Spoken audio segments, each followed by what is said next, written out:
So hey dear youngsters, how are you all. एक बार फिर से देखो आप सभी को वेरी हैप्पी न्यू ईयर। आज हम नई साल के दिन एक नई सीरीज की स्टार्टिंग करने जा रहे हैं, एक नई प्लेलिस्ट की शुरुआत करने जा रहे हैं आप सभी के लिए। जो बोर्ड एग्जाम्स हो बहुत बहुत बहुत इंपॉर्टेंट होते हैं, और फिजिक्स जैसा अगर सब्जेक्ट हो और अगर आपको उसके प्रति थोड़ा सा भी डर हो तो उस डर का देखो निवारण कैसे हम लोग हमारे बहुत ही आसान तरीके से करने वाले हैं। आप सब के लिए आपकी जो पूरी क्लास 12 की फिजिक्स है, जिसके अंदर इस साल के लिए 14 चैप्टर्स है, अपन डेली हर एक चैप्टर की बाल की खाल निकालने की कोशिश करेंगे। मेरे पास देखो हर चैप्टर के लिए बनाए हुए बहुत से इंपॉर्टेंट क्वेश्चंस है। आपको केवल और केवल इन्हीं इंपॉर्टेंट क्वेश्चंस को पढ़ना है, उसके अलावा कुछ भी नहीं पढ़ना। मेरे पिछले 6-7 वर्षों का जो अनुभव है उसके आधार पर मैंने पूरा पेपर तैयार किया और हर बार तैयार करता हूं। मोस्ट प्रोबेबली आपका पूरा का पूरा जो पेपर है वो मेरे इन्हीं पेपर से, गेस्ट पेपर से बन जाएगा। अब देखो सारे बच्चे सुनना, अपन हर बार करते हैं, हर साल आप देखना, जब आप मेरे यूट्यूब हिस्ट्री में जाओगे तो आपको डेफिनेटली हर साल के लिए अलग अलग प्लेलिस्ट मिलेगी। तो इस साल के लिए अपन देखो क्या खास करने वाले, थोड़ा सा मैं उसको बता देता हूँ, क्योंकि आज ही हमारी पहली वीडियो होने वाली है जिसके अंदर कि हम लोग हमारे इंपॉर्टेंट क्वेश्चंस की श्रृंखला को लेकर चलने वाले हैं। देखो आपको जिस तरह का ये पेपर दिखाई दे रहा है ना, इस तरह का पेपर पीडीएफ फॉर्म के अंदर आप सभी को भी अवेलेबल हो रहा है। कहां पे? जैसे आप इस वीडियो के डिस्क्रिप्शन बॉक्स के अंदर जाओगे तो वहां पर आपको मेरे टेलीग्राम चैनल का लिंक मिलेगा। उस टेलीग्राम चैनल के असल में मैं आपको इस पीडीएफ का ही लिंक वहां पे देके रखूंगा, तो आप लोग डायरेक्टली वहां पे उस पीडीएफ तक पहुंच सकते हो। आपका सबसे पहला देखो काम ये होगा कि जैसे आप टेलीग्राम चैनल पे पहुंचते हो तो नीचे आपको एक ज्वाइन का बटन दिखेगा, उस ज्वाइन बटन पे आपको क्लिक करना है एंड देन आप अपनी जो ये पीडीएफ है ना इसको आप डाउनलोड भी कर सकते हो, चाहो तो आप प्रिंट भी निकलवा सकते हो, आप अपनी सहूलियत के अकॉर्डिंग कुछ भी करें। अब देखो ये जो क्वेश्चन है इन सब का पूरा जो सॉल्यूशन है वो मैं यहाँ पर आपको बोर्ड पे करवाऊंगा। अगर जरूरत पड़ी तो आपको कुछ चीजों के प्रैक्टिकल्स भी मैं करवाऊंगा, तो अपन सब चीजों को बहुत ही बारीकी से देखेंगे। अगर आपने पूरी साल भर भी पढ़ाई नहीं करी है तो केवल मेरी इन वीडियोस के माध्यम से और मेरे इन पेपर के माध्यम से आप बहुत बहुत बहुत अच्छा स्कोर कर सकते हैं, अपेक्षा से बहुत ऊपर कर सकते हैं। और जो बच्चे पूरे साल से पढ़ते हुए हैं, मैं उनको दावे के साथ कह सकता हूं कि अगर आपकी जो मैक्सिमम मार्क्स को प्राप्त करने की ख्वाहिश है ना, अगर आपको पूरी करनी है और उसमें अगर आपने इन पेपर्स को छोड़ दिया तो मैं कहूंगा कहीं ना कहीं आप छोटी सी गलती कर बैठोगे। तो डेफिनेटली देखो ये पेपर आप सभी को सॉल्व करना ही करना है, बहुत ही आसान से हम देखो आज अभी लेके चलते हैं। तो फिर से आप सभी को देखो वेरी हैप्पी न्यू ईयर, बहुत मंगलमय आपके लिए वर्ष हो। नया वर्ष शुरू हुआ है, 2024 का ये हमारा साल होगा। अब इस साल के अंदर जब आप लोग अपने क्लास 12 का रिजल्ट देखें तो डेफिनेटली न केवल आप खुश हों बल्कि आपके आसपास वाला सारा का सारा जो वातावरण है, सारा का सारा जो माहौल है वो भी खुशमय हो। ऐसे मैं आप सभी के लिए कामना करता हूं। अभी हम लोग देखो हमारा चैप्टर प्रारंभ करेंगे।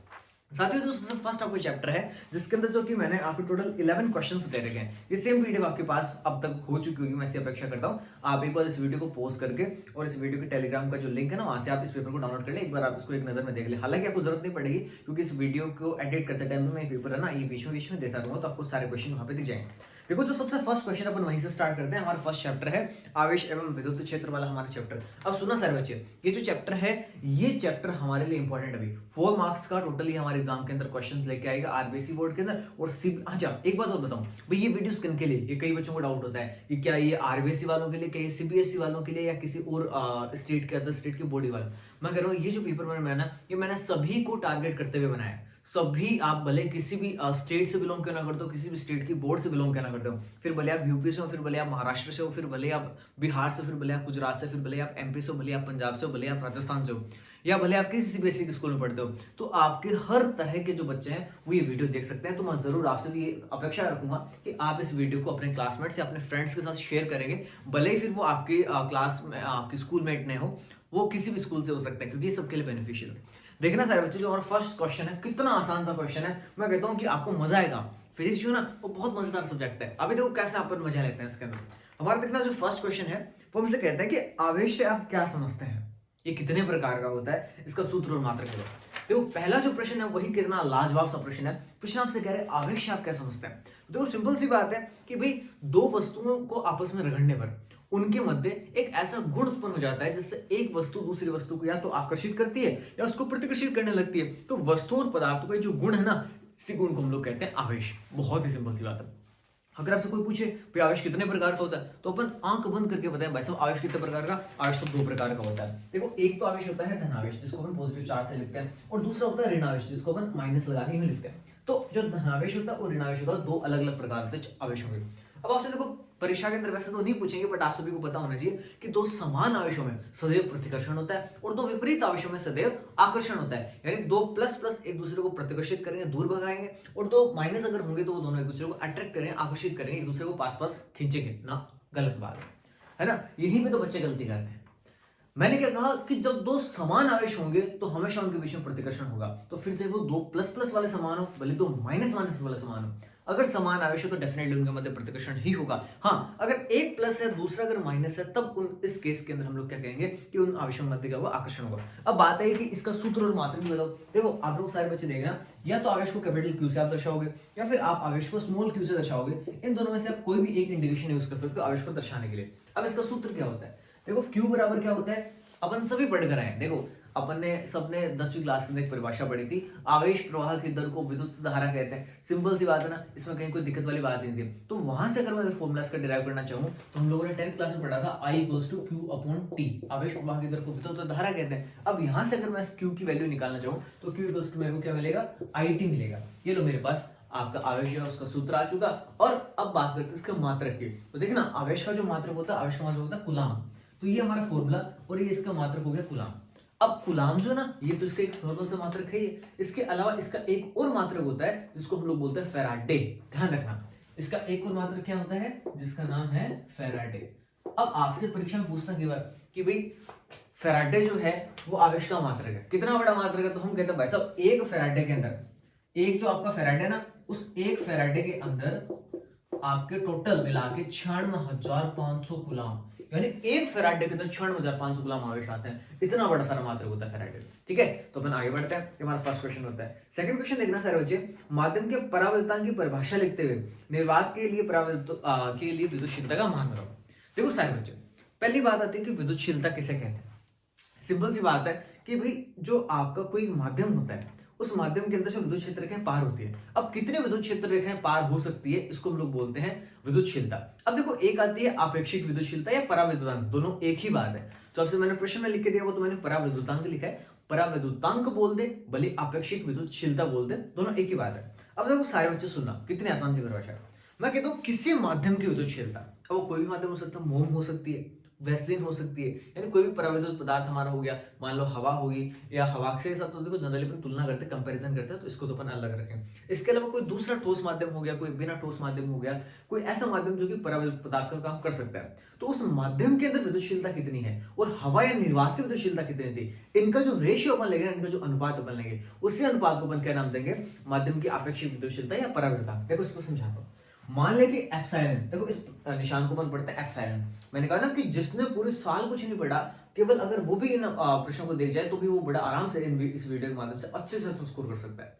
मैं कहता हूँ किसी माध्यम की विद्युतशीलता को अपन एप्सिलॉन से लिखते हैं, हवा या निर्वात की विद्युतशीलता को अपन एप्सिलॉन नॉट से लिखते हैं। जब बेस में 0 लिखते हैं तो उसको पढ़ते हैं नॉट। इनका जो अनुपात है इसी को मैं क्या कहता हूँ, आपेक्षिक विद्युतशीलता, जिसको कि एप्सिलॉन आर से अपन लिखते हैं। कितनी आसान सी बात हुई। किसी माध्यम की विद्युतशीलता तथा हवा या निर्वात की विद्युतशीलता के अनुपात यानी बट्टा में ले लिया, इसको अपन क्या कह रहे हैं, आपेक्षिक विद्युतशीलता या पराविद्युतांक। अब देखो कितनी आसान सी बात है। आपसे जो दूसरा प्रश्न पूछा था उसकी परिभाषा तो अपन ने कर ली। फिर आपसे पूछा कि जो माध्यम अगर आपका निर्वात हो या हवा हो, तो हवा या निर्वात के लिए आपके पराविद्युतांक का मान कितना होता है या विद्युतशीलता का मान कितना होता है। तो सारे बच्चे देखो ध्यान रखना, इस एप्सिलॉन नॉट का मान आपको बता रहा हूँ। ये हवा या निर्वात के लिए वैल्यू होती है 8.85 into 10⁻12 coulomb square upon newton metre square. ठीक है सारे बच्चों को ये बात जरूर ध्यान में रखनी है कि एप्सिलॉन नॉट का मान कितना होता है, इतना होता है। ये परीक्षा में आपसे देखो प्रश्न पूछा जा सकता है, क्योंकि इस बार आपके ऑब्जेक्टिव टाइप के क्वेश्चंस हो गए या फिर आपके फिल इन द ब्लैंक्स वाले क्वेश्चंस हो गए, काफी ज्यादा इनका वेटेज रहने वाला है। तो वहां पे पूछे क्या से, इन्हीं सब चीजों के अंदर से क्वेश्चन पूछ लेंगे। दो समान आवेशों मध्य क्या होता है, प्रतिकर्षण होता है। आपसे पूछ लिया कि आवेश का मात्रक, बड़ा मात्रक कौन सा, तो बता दो फैराडे। एक फैराडे में कितने गुलाम होते हैं, तो 96,500 गुलाम होते हैं। तो जो आपके छोटे वाले क्वेश्चंस बनते हैं ना, वो भी यहीं से देखो पुट अप होते हैं। बहुत आसान सा चैप्टर है। मैं कह रहा हूँ इस चैप्टर के 4 नंबर आपको कहीं नहीं जाने वाला है। अच्छा, इस चैप्टर की एक और बात बताऊं आपको, इस चैप्टर से इस बार न्यूमेरिकल आपका नहीं पूछा जा सकता। ठीक है, फिर देखो आगे अपन बात करते हैं। हमारा जो थर्ड क्वेश्चन है वो कहता है विद्युत बल रेखाओं के कोई 4 गुण बताओ। देखो हालांकि परीक्षा में आपसे केवल 2 ही गुण पूछे जाएंगे ना, 4 गुण आपसे नहीं पूछेंगे, बट स्टिल अपन एक्स्ट्रा याद करके चले तो ज्यादा बेटर रहेगा। कि अगर मान लो एक आध अपन भूल भी गए तो लिख तो देना, मान लो 2 ही याद करके और वहीं पे 2 में से कोई एक भूल गए तो समस्या हो जाती है। देखना सारे बच्चे, पहले तो बात है कि विद्युत क्षेत्र ना, उसको दर्शाने के लिए जो अपन काल्पनिक रेखाएं खींचते हैं उनको अपन बोलते हैं विद्युत क्षेत्र रेखाएं। अब इनके कुछ गुण होते हैं, जैसे विद्युत क्षेत्र रेखाएं सदैव धनावेश से प्रारंभ होती है और ऋणावेश पर समाप्त होती है। दूसरा, विद्युत क्षेत्र रेखाएं सदैव धनावेशित वस्तु की सतह से समकोण बनाते हुए प्रारंभ होती है और समकोण बनाते हुए समाप्त होती है। तीसरी अपन बात करें कि इन विद्युत क्षेत्र रेखाओं के किसी बिंदु पर खींची गई स्पर्श रेखा उस बिंदु पर विद्युत क्षेत्र की दिशा बताती है। ठीक है, अगला अपन प्रॉपर्टी बता सकते हैं कि कोई भी दो विद्युत क्षेत्र रेखाएं एक दूसरे को काटती नहीं है। क्यों? क्योंकि अगर काट गई तो एक ही बिंदु पर दो दो दिशाएं हो जाएंगी स्पर्श रेखाओं के कारण, जो कि संभव नहीं है ना, इसलिए कभी काट नहीं सकती। इसके अलावा देखो बहुत सारी और प्रॉपर्टीज, जैसे विद्युत क्षेत्र रेखाएं आपकी धातु के अंदर प्रवेश नहीं कर सकती, इसलिए धातु के अंदर विद्युत क्षेत्र की तीव्रता का मान कितना होता है, यानी ई वेक्टर का मान शून्य होता है, विद्युत क्षेत्र शून्य होता है। ये बहुत सारी ऐसी प्रॉपर्टीज है जिनको अपन बता सकते हैं, पर आपसे परीक्षा में मोस्ट प्रोबेबली दो ही प्रॉपर्टी पूछी जाती है, तो आपको दो तो अच्छे से याद होनी चाहिए, उसके अलावा भी आप एक्स्ट्रा में याद रखो, अच्छा रहेगा। चलो बढ़ते हैं आगे। देखो अगला हमारा प्रश्न आता है, विद्युत फ्लक्स से क्या तात्पर्य है, इसका सूत्र और मात्रा करो। बहुत आसान, बहुत अच्छा प्रश्न है। फ्लक्स के बारे में आपसे परीक्षा में देखो पूछा जा सकता है। कहते हैं किसे फ्लक्स। मान लो कि मैंने कहा कि ये अपना कोई विद्युत क्षेत्र है, मान लो कि मेरे इस साइड जो एक दीवार है वो धनावेश की तरह काम करिए, धनावेशित दीवार है, और इस साइड जो दीवार है वो ऋणावेशित दीवार की तरह काम करिए। आप सभी जानते हो कि विद्युत क्षेत्र की दिशा होती है प्लस से माइनस की तरफ, सिंपल सी बात। अब मान लो कि मेरे पास कोई यहाँ पे विद्युत क्षेत्र के अंदर कोई एक काल्पनिक पृष्ठ है, मैं हर बार देखो समझाने के लिए एग्जांपल लिया करता हूँ, आज तो वो फ्रेम मेरे पास है नहीं, कोई बात नहीं। एक बार के लिए मान लेते हैं कि ये जो आप पेपर देख रहे हो ना, ये पेपर एक फ्रेम है। फ्रेम होने मतलब कि इसके आर पार जो बाउंड्री ना, वहाँ बाउंड्री है, बीच में से खाली है, मतलब बीच में से मैं अपना हाथ इसके आर पार लेके जा सकता हूँ। अब इसी फ्रेम को मैंने क्या किया, इस विद्युत क्षेत्र के अंदर रखा, जिसमें प्लस से माइनस की तरफ विद्युत क्षेत्र का इसके अंदर से आर पार हो रही है। अब देखो जो फ्रेम है आर बार, इसके जो चौकोर बाउंड्री है, उन बाउंड्री के ऊपर तो देखो वो टकरा के यहीं पे रुक गई, इसके अंदर से आर पार नहीं हो पा रही। लेकिन जो बीच वाला खाली हिस्सा है, जिसके अंदर से मैं अपना हाथ भी आर पार लेके जा सकता हूँ, उसमें से बड़ी आसानी से विद्युत क्षेत्र रेखाएं जा पा रही है। तो मैं सुनना क्या कहता हूँ कि इस विद्युत क्षेत्र में स्थित किसी काल्पनिक बंद पृष्ठ से गुजरने वाली विद्युत क्षेत्र रेखाओं की संख्या को ही इस पृष्ठ से संबद्ध चुंबकीय फ्लक्स कहते हैं, सॉरी आप विद्युत फ्लक्स कहते हैं। कितनी आसान सी बात थी, दोबारा रिपीट कर रहा हूं। देखो आप लोगों के लिए मैं हर बार को रिपीट इसलिए करता हूं ताकि आपके दिमाग में चीजें बैठे। अगर आपको लगता है कि हमें सीधे तौर पे ये याद नहीं रहेंगी, तो आप इन चीजों को लिख लेना, इस वीडियो की स्पीड को हल्का सा स्लो करके आप ये सारी बातें नोट्स के फॉर्म में आप अपनी कॉपी के अंदर लिख सकते हैं, कहीं कोई दिक्कत, कहीं कोई समस्या नहीं आएगी। ठीक है, दोबारा सुना मेरी बात को।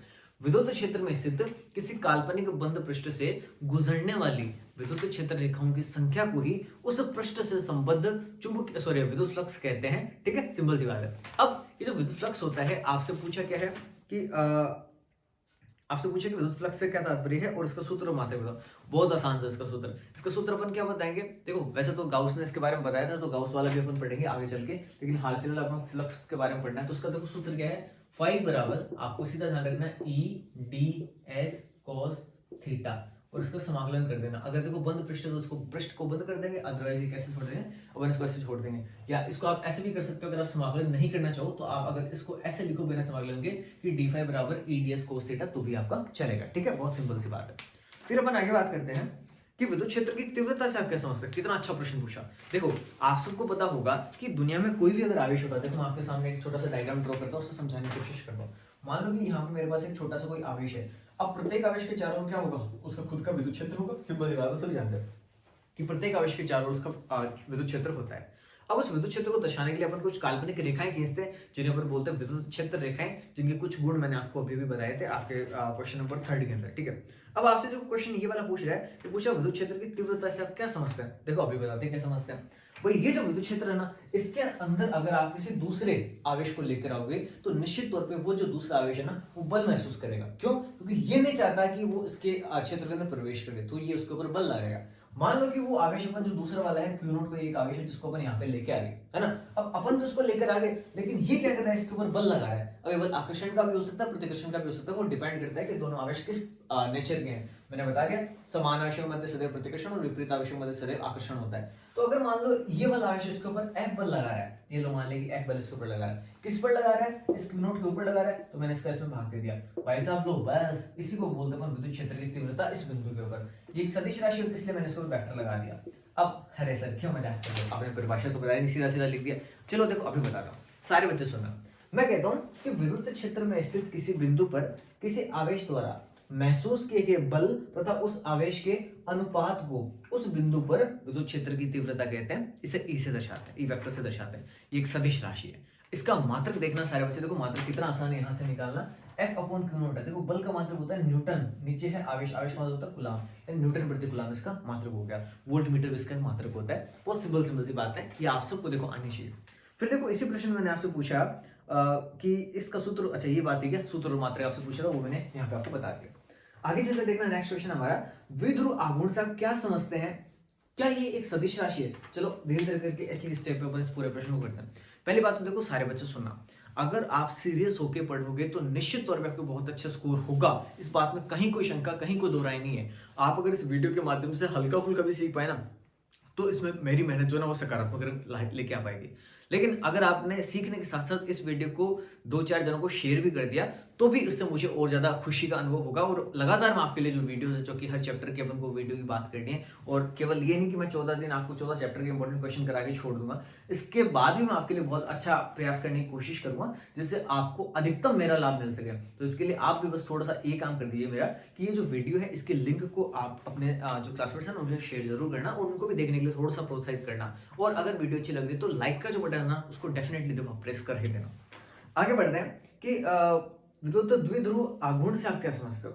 भाई द्विध्रुव आघूर्ण से अपन समझे उससे पहले अपन ये तो समझे कि द्विध्रुव कहते किसे। बहुत सिंपल सी बात है, मैंने कई बार आपको मेरी क्लासेस के अंदर बताया है, सभी देखना। भाई मान लो कि एक आवेश है यहाँ पे, दूसरा कोई आवेश है यहाँ पे। अब मान लो कि इनमें से एक तो है धनावेश और एक है ऋणावेश, यानी एक प्लस का क्यू है दूसरा माइनस का क्यू है। जितने मान का ये वाला आवेश है उतने मान का वो वाला आवेश है, बस एक प्लस का और दूसरा माइनस का। मान लें कि ये दोनों एक दूसरे से बहुत ही पास मतलब बहुत कम दूरी के ऊपर एक दूसरे से है। कितनी दूरी बोले, मैं कह देता हूँ कि ये जो दूरी है मैंने मान ली 2a है, ठीक है। अब सुनना सारे बच्चे, मेरी बात को बड़ा गौर से सुनना, बड़े ध्यान से सुनना। तो द्विध्रुव की परिभाषा बता रहा हूँ आपको। तो मैं कहता हूँ कि ये दूरी बहुत कम है ना, तो परिभाषा मेरी ऐसे स्टार्ट होगी, अति अल्प दूरी पर स्थित किन्हीं दो समान परिमाण, मतलब मान जिनका समान है, किंतु विपरीत प्रकृति के आवेशों के युग्म, युग्म का मतलब जोड़ा, इसको अपन क्या बोलते हैं? द्विध्रुव बोलते हैं। आपके सामने रहा, दोबारा सुनना, अति अल्प दूरी पर स्थित किन्हीं दो समान परिमाण किंतु विपरीत प्रकृति के आवेशों के युग्म को द्विध्रुव कहते हैं, ठीक है। ये तो बात हुई द्विध्रुव की। अब बात है कि द्विध्रुव आघूर्ण जिसको कहेंगे, तो ये परिभाषा यहां से आती है। मैं कहता हूं द्विध्रुव आघूर्ण की परिभाषा होती है कि द्विध्रुव के किसी भी एक आवेश, मान लो कि मैंने ए ले लिया, किसी भी एक आवेश के परिमाण, यानी एक आवेश का परिमाण अपन ने क्यों ले लिया, तथा उनके मध्य की दूरी, इन दोनों आवेशों के मध्य की दूरी कितनी है? 2a है। इसी को अपन क्या बोलते हैं? द्विध्रुव आघूर्ण बोलते हैं। चलो कितनी सिंपल सी बात। दोबारा सुनना सारे बच्चे, कि द्विध्रुव के किसी भी एक आवेश के परिमाण तथा उनके मध्य की दूरी के गुणनफल को द्विध्रुव आघूर्ण कहते हैं। सिंपल सी बात है, इसमें कहीं कोई अधिकृत वाली चर्चा होनी नहीं चाहिए। फिर आपसे देखो इसी प्रश्न में मैंने ये पूछा कि क्या ये सदिश राशि है, तो अपन कहें डेफिनेटली ये कैसी राशि है? सदिश राशि है। अच्छा, विद्युत क्षेत्र की तीव्रता भी देखो सदिश राशि थी। ऐसे विद्युत क्षेत्र की तीव्रता की दिशा होती है हमेशा प्लस से माइनस की तरफ। लेकिन ध्यान रखना, जो आपका द्विध्रुव आघूर्ण P है ना, ये भी हालांकि एक सदिश राशि है और इसकी जो दिशा होती है, ध्यान रखना सब बच्चे, द्विध्रुव आघूर्ण की दिशा चलती है माइनस से प्लस की ओर। ये एकमात्र आपके ऐसी भौतिक राशि आपको मिलेगी अपने चैप्टर के अंदर जिसकी दिशा माइनस से प्लस की ओर जा रही है। तो ये तो बहुत इंपॉर्टेंट हो जाती है। आपके जो छोटे वाले क्वेश्चन आते हैं उसके अंदर ये क्वेश्चन आपसे डेफिनेटली पूछा जा सकता है कि भाई जो द्विध्रुव आघूर्ण होता है उसकी दिशा किधर से किधर होती है। जनरली अपन क्या है कि हर जगह प्लस से माइनस पढ़ते हैं। आपको जब हम विद्युत धारा वाले चैप्टर पढ़ाऊंगा तो वहां पे भी अपन विद्युत धारा की दिशा को बैटरी के प्लस से बैटरी के माइनस की तरफ जाता हुआ दिखाएंगे। तो हमें हमारे दिमाग के अंदर फीड रहता है कि प्लस से माइनस। लेकिन ये जो है ना, ये माइनस से प्लस, यानी एक अलग चीज आई आपके लिए। तो definitely examination point of view से अगर डायरेक्शन का क्वेश्चन बनेगा तो वो यहाँ से क्वेश्चन बन सकता है। आगे बढ़ते हैं। देखो हम लोगों ने देखो आगे इसमें पढ़ा, तो इसकी दिशा और SI और सीजियस मात्रा को बता रहे हैं। तो देखो इसकी दिशा तो अपन ने बता दी माइनस से प्लस की ओर होती है। इसका देखना जो आपका SI मात्रक है, पहले तो वो बता देता हूँ। इसका SI मात्रक होता है कूलाम गुणा मीटर, क्योंकि देखो आवेश का मात्रक कूलाम होता है और दूरी है, दूरी को अपन मीटर में नापते जनरली, तो एक तो क्या कूलाम मीटर। या इसी का जो सीरीज पद्धति के अंदर मात्रक होता है वो होता है डिवाई, ठीक है। ये इसका डिवाई दूसरा मात्रक होता है जो कि अपने सीजीएस पद्धति के अंदर होता है। बहुत ही आसान सी बातें हैं जो अपन ने करी है यहाँ पे। फिर देखो आगे आपसे पूछ रहा है कि कूलाम का नियम आवश्यक सूत्र व्युत्पत्त करके समझाना है, उसको सदिश रूप में बताना है, ठीक है। देखो कूलाम का नियम है, कितनी सिंपल सी बात है। कूलाम भाई साहब ने कुल मिला के 2 बातें की। कूलाम ने बात बताई क्यों? पहले बात तो ये करते बना ना, कूलाम की क्या जरूरत पड़ी। तो देखो अपन बात करते हैं, मान लो अपने पास ये 2 आवेश यहाँ पे पड़े हैं, एक ही आपको प्लस क्यू दिख रहा है, दूसरा माइनस क्यू दिख रहा है। एक बार मैं क्या कर रहा हूँ कि इनको प्लस क्यू माइनस क्यू करने के बजाय इनको अलग अलग कर देता हूँ। एक Q1 हो गया, दूसरा Q2 हो गया, और मान लें कि इन दोनों के बीच की दूरी कितनी है? R है। अब निश्चित बात है कि Q1 Q2 के ऊपर कोई ना कोई बल लगाएगा और Q2 Q1 के ऊपर कोई ना कोई बल लगाएगा। अब लगने वाला बल कितना है, ये हमारे सामने समस्या थी। तो अब हम लोगों ने किया गया कि भाई इस समस्या का निपटारा लेके आने के लिए किसी शाणे इंसान के पास जाना पड़ेगा। अब शाणा अपन को जो आपका कूलाम था ना, उस कूलाम से शाणा अपन को गाँव में मिला ही नहीं।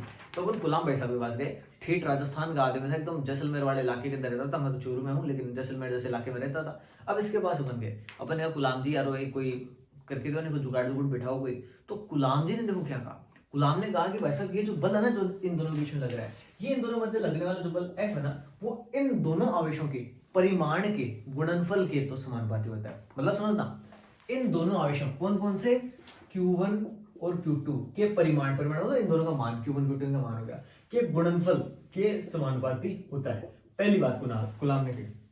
दोबारा सुना सारे बच्चे, गुलाम ने पहली जो बात कही, सबसे पहली और इंपॉर्टेंट बात ये कही कि जो लगने वाला बल F होगा वो इन दोनों आवेशों के परिमाण के गुणनफल के समानुपाती होगा। एक नंबर बात। दूसरी बात ये कही कि इनके बीच की जो दूरी है ना R, आपको जो दिख रही है, जो लगने वाला बल होगा वो इस दूरी R के वर्ग का क्या होगा, व्युत्क्रमानुपाती होगा। ये दो बातें गुलाम जी ने कही, और गुलाम भाई जी ने कहा कि साहब अब तो मैं कर रहा हूँ गेट मत, क्योंकि ठंड का टाइम है, ठंड पड़ रही है, अब तुम लोग जाओ अपना डिस्कशन करो और खुद से निर्णय निकालो। अब अपन तो ठेठ राजस्थान के लोग, या मान लो कि आप भारत के निवासी हो, और भारत के निवासी तो देखो आप सभी जानते हो कि कैसे हम लोग संसाधनों का बहुत अच्छे तरीके से सदुपयोग करना जानते हैं। अब देखना, मेरा चौक या मान लो कि अभी मैं मार्कर से ले रहा हूँ, तो मेरा मार्कर मेरे को एक्स्ट्रा चलाना पड़ा, शाही एक्स्ट्रा चलनी पड़ी। किस बात में भाई, ये भी F की बात हो रही थी, ये भी F की बात हो रही थी, तो जब बातें दोनों बार F की हो रही, तो दो अलग अलग जगह क्यों लिखे, क्यों ना दोनों को ऊपर मिला के एक ही जगह कर ले। आओ देखो, इक्वेशन फर्स्ट और इक्वेशन सेकंड को अगर मैं मिला के लिखूं तो देखना क्या कुछ ऐसा नहीं बनेगा क्या, F समानुपाती, ये बट्टा के ऊपर है और ये बट्टा के नीचे, तो जो ऊपर था उसको ऊपर, तो मैं लिखता हूँ देखो Q1 गुणा Q2, बट्टा में कौन है, R स्क्वायर। अब देखो हमेशा ध्यान रखना बच्चों, जब भी फिजिक्स में अपन समानुपाती का निशान हटाते हैं, हमेशा दो चीजें आती है, एक तो आता है बराबर का निशान और एक आता है कोई भी नियतांक। अब यहाँ पे देखना सारे बच्चे, जब मैं यहाँ से समानुपाती का निशान हटाऊंगा तो एक तो आ गया बराबर का निशान, अब यहाँ पे जो नियतांक आएगा उस नियतांक का नाम है K, Q1 Q2 बट्टा R स्क्वायर। ये लो, ये क्या आ गया, दो आवेशों Q1 और Q2 के मध्य लगने वाले बल का मान आ गया, यदि उन दोनों के मध्य की दूरी कितनी हो, R हो। तो ये जो है कूलाम का नियम है, जिसका कि सूत्र हम लोगों ने विकसित किया है। अब ये देखो अदिश रूप में, अगर आप इसी को सदिश रूप में लिखना चाहो तो आप बिल्कुल बड़े आराम से लिख सकते हो इसको कुछ इस तरह से, F वेक्टर बराबर K Q1 Q2 बट्टा R स्क्वायर, और इधर आप R कैप लगाएगा। ठीक है, ये बहुत सिंपल से कुछ बातें होती है जो कि अपन को पढ़नी होती है। अब देखो आगे आपसे पूछा कि अच्छा ठीक है, ये तो हो गया पूरा। 8th क्वेश्चन देखना, अध्यारोपण के सिद्धांत से आप क्या समझते हैं, आवश्यक सूत्र विकसित करके समझो। देखो ये एक बहुत अच्छा प्रश्न है और इस बार आने की इसकी जो संभावना है ना वो भी बहुत प्रबल है।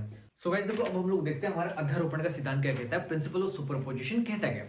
देखो अभी अपन ने कूलाम का नियम पढ़ा था, तो जो कूलाम का नियम होता है, जो कूलाम्स लॉ होता है, वो क्या करता है भाई, कोई भी दो आपके पास आवेश है तो उनके मध्य लगने वाले बल का मान तो बता देता है, कोई दिक्कत नहीं थी। अब देखो मान लो अपने पास दो आवेश है तब भी ठीक है, दो तीन है तो भी ठीक है, मान लो 5 है तो भी ठीक है, लेकिन मान लो अगर खूब सारे ढेर सारे आवेश अपने पास अगर एक साथ आ गए तो भाई सबके ऊपर लगने वाले बलों का कूलाम के जो फॉर्मूला वाला तरीका था ना उससे थोड़ा सा मुश्किल हो जाएगा, क्योंकि बहुत सारे आ गए, मान लो 1000 2000 आ गए, तो अपन इस केस में किस तरह से उनके मध्य लगने वाले बल का मान ज्ञात करें, तो उसकी समस्या का जो समाधान है ना वो निकल कर है हमारे पास अध्यारोपण के सिद्धांत के तौर पे। देखना सारे बच्चे, मैं एक बोर्ड पे डायग्राम बना रहा हूँ, मान ले कि मेरे पास यहाँ पे कोई एक आवेश है जिसका नाम है Q नोट। ठीक है, अब इस Q नोट के आसपास मान लो खूब सारे आवेश है, मान ले कि एक आवेश है यहाँ पे, इस आवेश का नाम है Q1, दूसरा आवेश मान लो कि यहाँ पे है जिसका नाम है Q2, एक आवेश मान लेते हैं अपन यहाँ पे जिसका नाम है Q3, एक मान ले कि यहाँ पर है जिसका नाम है Q4, और ऐसे करके देखो ढेर सारे अपन कितने बनाएंगे, तो मान लेता हूँ मैं कि एक आवेश है यहाँ पे जिसका नाम है Qn, n का मतलब खूब सारे कितने भी हो सकते हैं ना, n की वैल्यू कितनी भी आगे तक जा सकती है, तो ये अपने सबने बना ली। अब देखो जब अपन इन आवेशों के मध्य लगने वाले बल की बात करेंगे, या फिर मैं बात करूं पर्टिकुलर इस Q नोट आवेश के ऊपर कितना बल लग गया, तो भाई अपन कैसे कैलकुलेट करेंगे, ये पहला आवेश इस पर कितना बल लगा रहा है, दूसरा इस पर कितना बल लगा रहा है, तीसरा कितना बल लगा रहा है, चौथा कितना बल लगा रहा है, और ऐसे करके टोटल अपने पास n जो आवेश है वो इसके ऊपर कितना बल लगा रहा है। अब देखो बल निकालने के लिए कूलाम का जो नियम अपन ने पढ़ा था उसके लिए अपन को दूरी भी पता होनी चाहिए, इन आवेशों के मध्य की डिस्टेंस अपन को अगर पता होगी तभी जाके अपन वो नियम लगा पाएंगे। तो देखो अपन डिस्टेंस मानते हैं, मान ले कि Q1 से Q नोट के बीच की जो डिस्टेंस है वो है मान लो R01। ठीक है, ये अपना Q नोट है। ऐसे देखो यहां से इन दोनों के बीच की जो डिस्टेंस है वो मैंने मान ली कितनी, R02। ऐसे देखो इन दोनों के बीच की डिस्टेंस मैंने मान ली R03, ऐसे इन दोनों के बीच की डिस्टेंस होगी हमारी R04, और ऐसे करके देखो इसके और इसके बीच की डिस्टेंस होगी अपने पास R0n। इस तरह से अलग अलग अपने डिस्टेंसेस आ चुके। एक्चुअल के अंदर ये डिस्प्लेसमेंट होता है, क्योंकि देखो मिनिमम डिस्टेंस होती है, या अपन कह सकते हैं कि इन दोनों आवेशों के मध्य की जो न्यूनतम पथ की लंबाई होती है उसको अपन यहाँ पे स्थिति सदिश बोलते हैं, तो एक तरह का पोजीशन वेक्टर है ये। अब देखना सुनना सारे बच्चे, अध्यारोपण का सिद्धांत कहता है क्या है, इसकी भाषा को सुनना बहुत आसानी से समझ आएगी। मैं कहता हूँ कि भाई बहु आवेशों, बहु का मतलब यहाँ पे बिननी से अपना मतलब नहीं है, कोई वाइफ से किसी की पत्नी से अपना मतलब नहीं है। बहु का मतलब यहाँ पे होता है बहुत सारे, ढेर सारे अगर आ जाए, यानी बहु आवेशों के कारण किसी एक आवेश पर लगने वाले कुल बल का मान अन्य सभी आवेशों द्वारा अलग अलग लगाए गए बलों के सदिश योग के बराबर होता है। इसे अध्यारोपण का सिद्धांत कहते हैं। अब कितना आसान था, पर कुछ बच्चों को अभी भी ऊपर से गया होगा, कोई बात नहीं, देखो उसको भी अपन ऊपर से जाने नहीं देंगे, फटाफट उसको पकड़ कर लेकर आते हैं। मैंने अभी भी जो कहा, एक बार के लिए मैं उसको पहले गणितीय रूप में लिखता हूं, एंड देन मैं उसको जब दोबारा परिभाषा बोलूंगा तो निश्चित तौर पे जिसको भी समझ में नहीं आया तो उसको बड़े आराम से समझ आएगा। देखना सर, मैं लिखता हूं, देखो इस आवेश अपने जो क्यू नॉट है ना, इसके ऊपर लगने वाला जो बल है ना, इसको मान लिया मैंने एफ नॉट वेक्टर है। ये किसके बराबर है? इसके ऊपर लगने वाला जो कुल बल है वो पता है किसके बराबर है? वो इन सब के द्वारा कितना कितना बल लग रहा है प्रत्येक के द्वारा, उन सबको यदि मैं जोड़ दूंगा सदिश रूप में तो उसको मैं बोलूंगा अध्यारोपण का सिद्धांत, और इसके ऊपर लगने वाला कुल बल। अब इसके ऊपर देखो बल लगा रहा अपना ये पहले वाला आवेश, मान लीजिए पहले वाले आवेश में लगने वाला जो बल है वो है F1 या F01 वेक्टर, यानी F0 पर लगने वाला बल है किसके कारण लग रहा है? एक तो F01 वेक्टर के कारण लग रहा है, प्लस ऐसे अपने पास कौन सा है, दूसरा भी तो आवेश है ना, इसके कारण भी यहाँ से बल लग रहा है, तो इसको मैंने एक बार के लिए मान लिया F02 वेक्टर है। ऐसे अपने पास देखो तीसरा आवेश भी है जिसके द्वारा लगने वाला बल F303 वेक्टर। ऐसे करके खूब सारे आवेश है, मैंने मान लिया टोटल N1 जो आवेश है उसकी सीधी बात कर ली। अब देखो ये भी सदिश राशि है, यानी इनके योग के बराबर क्या होगा? इस आवेश Q नॉट के ऊपर लगने वाला कुल बल होगा। अब अध्यारोपण का सिद्धांत सुनना सर, कितना आसान है कि भाई बहु आवेशों के कारण किसी एक आवेश पर लगने वाले कुल बल का मान अन्य सभी आवेशों द्वारा अलग अलग लगाए गए बलों के सदिश और योग के क्या होता है? बराबर होता है। इसे अध्यारोपण का सिद्धांत कहते हैं, है ना। अगर अभी भी किसी को नहीं समझ आया तो भाई साहब फिर गड़बड़ है मामला। आप एक बार वीडियो को हल्का सा पीछे लेके जाए, दोबारा से इसको सुनना, बहुत आराम से सुनना और बहुत दिमाग खोल के सुनना। ऐसी कोई भी बात नहीं है जो समझ नहीं आई हो।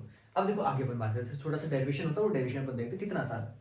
आप लोग सभी जानते हो कूलाम का जो नियम वो अपने अभी भी पढ़ा था, वो कहता है F बराबर K Q1 Q2 बटा R स्क्वायर। ये अपने कूलाम का नियम है। अब देखना, क्या मैं इसी नियम को या इसी F के मान को इन सब के लिए अप्लाई कर सकता हूँ? डेफिनेटली कर सकता हूँ। देखो करते हैं, मैंने लिखा यहाँ पे F नोट वेक्टर बराबर, अब इसके लिए यानी आपका आवेश एक तो Q नोट हो गया, दूसरा आवेश Q1 हो गया, और इनके बीच की दूरी ये होगी। अब देखना, इन तीनों डाटा को मैं यूज करके इस वाले फॉर्मूले को यहाँ पे लिख रहा हूँ F01 वेक्टर के लिए।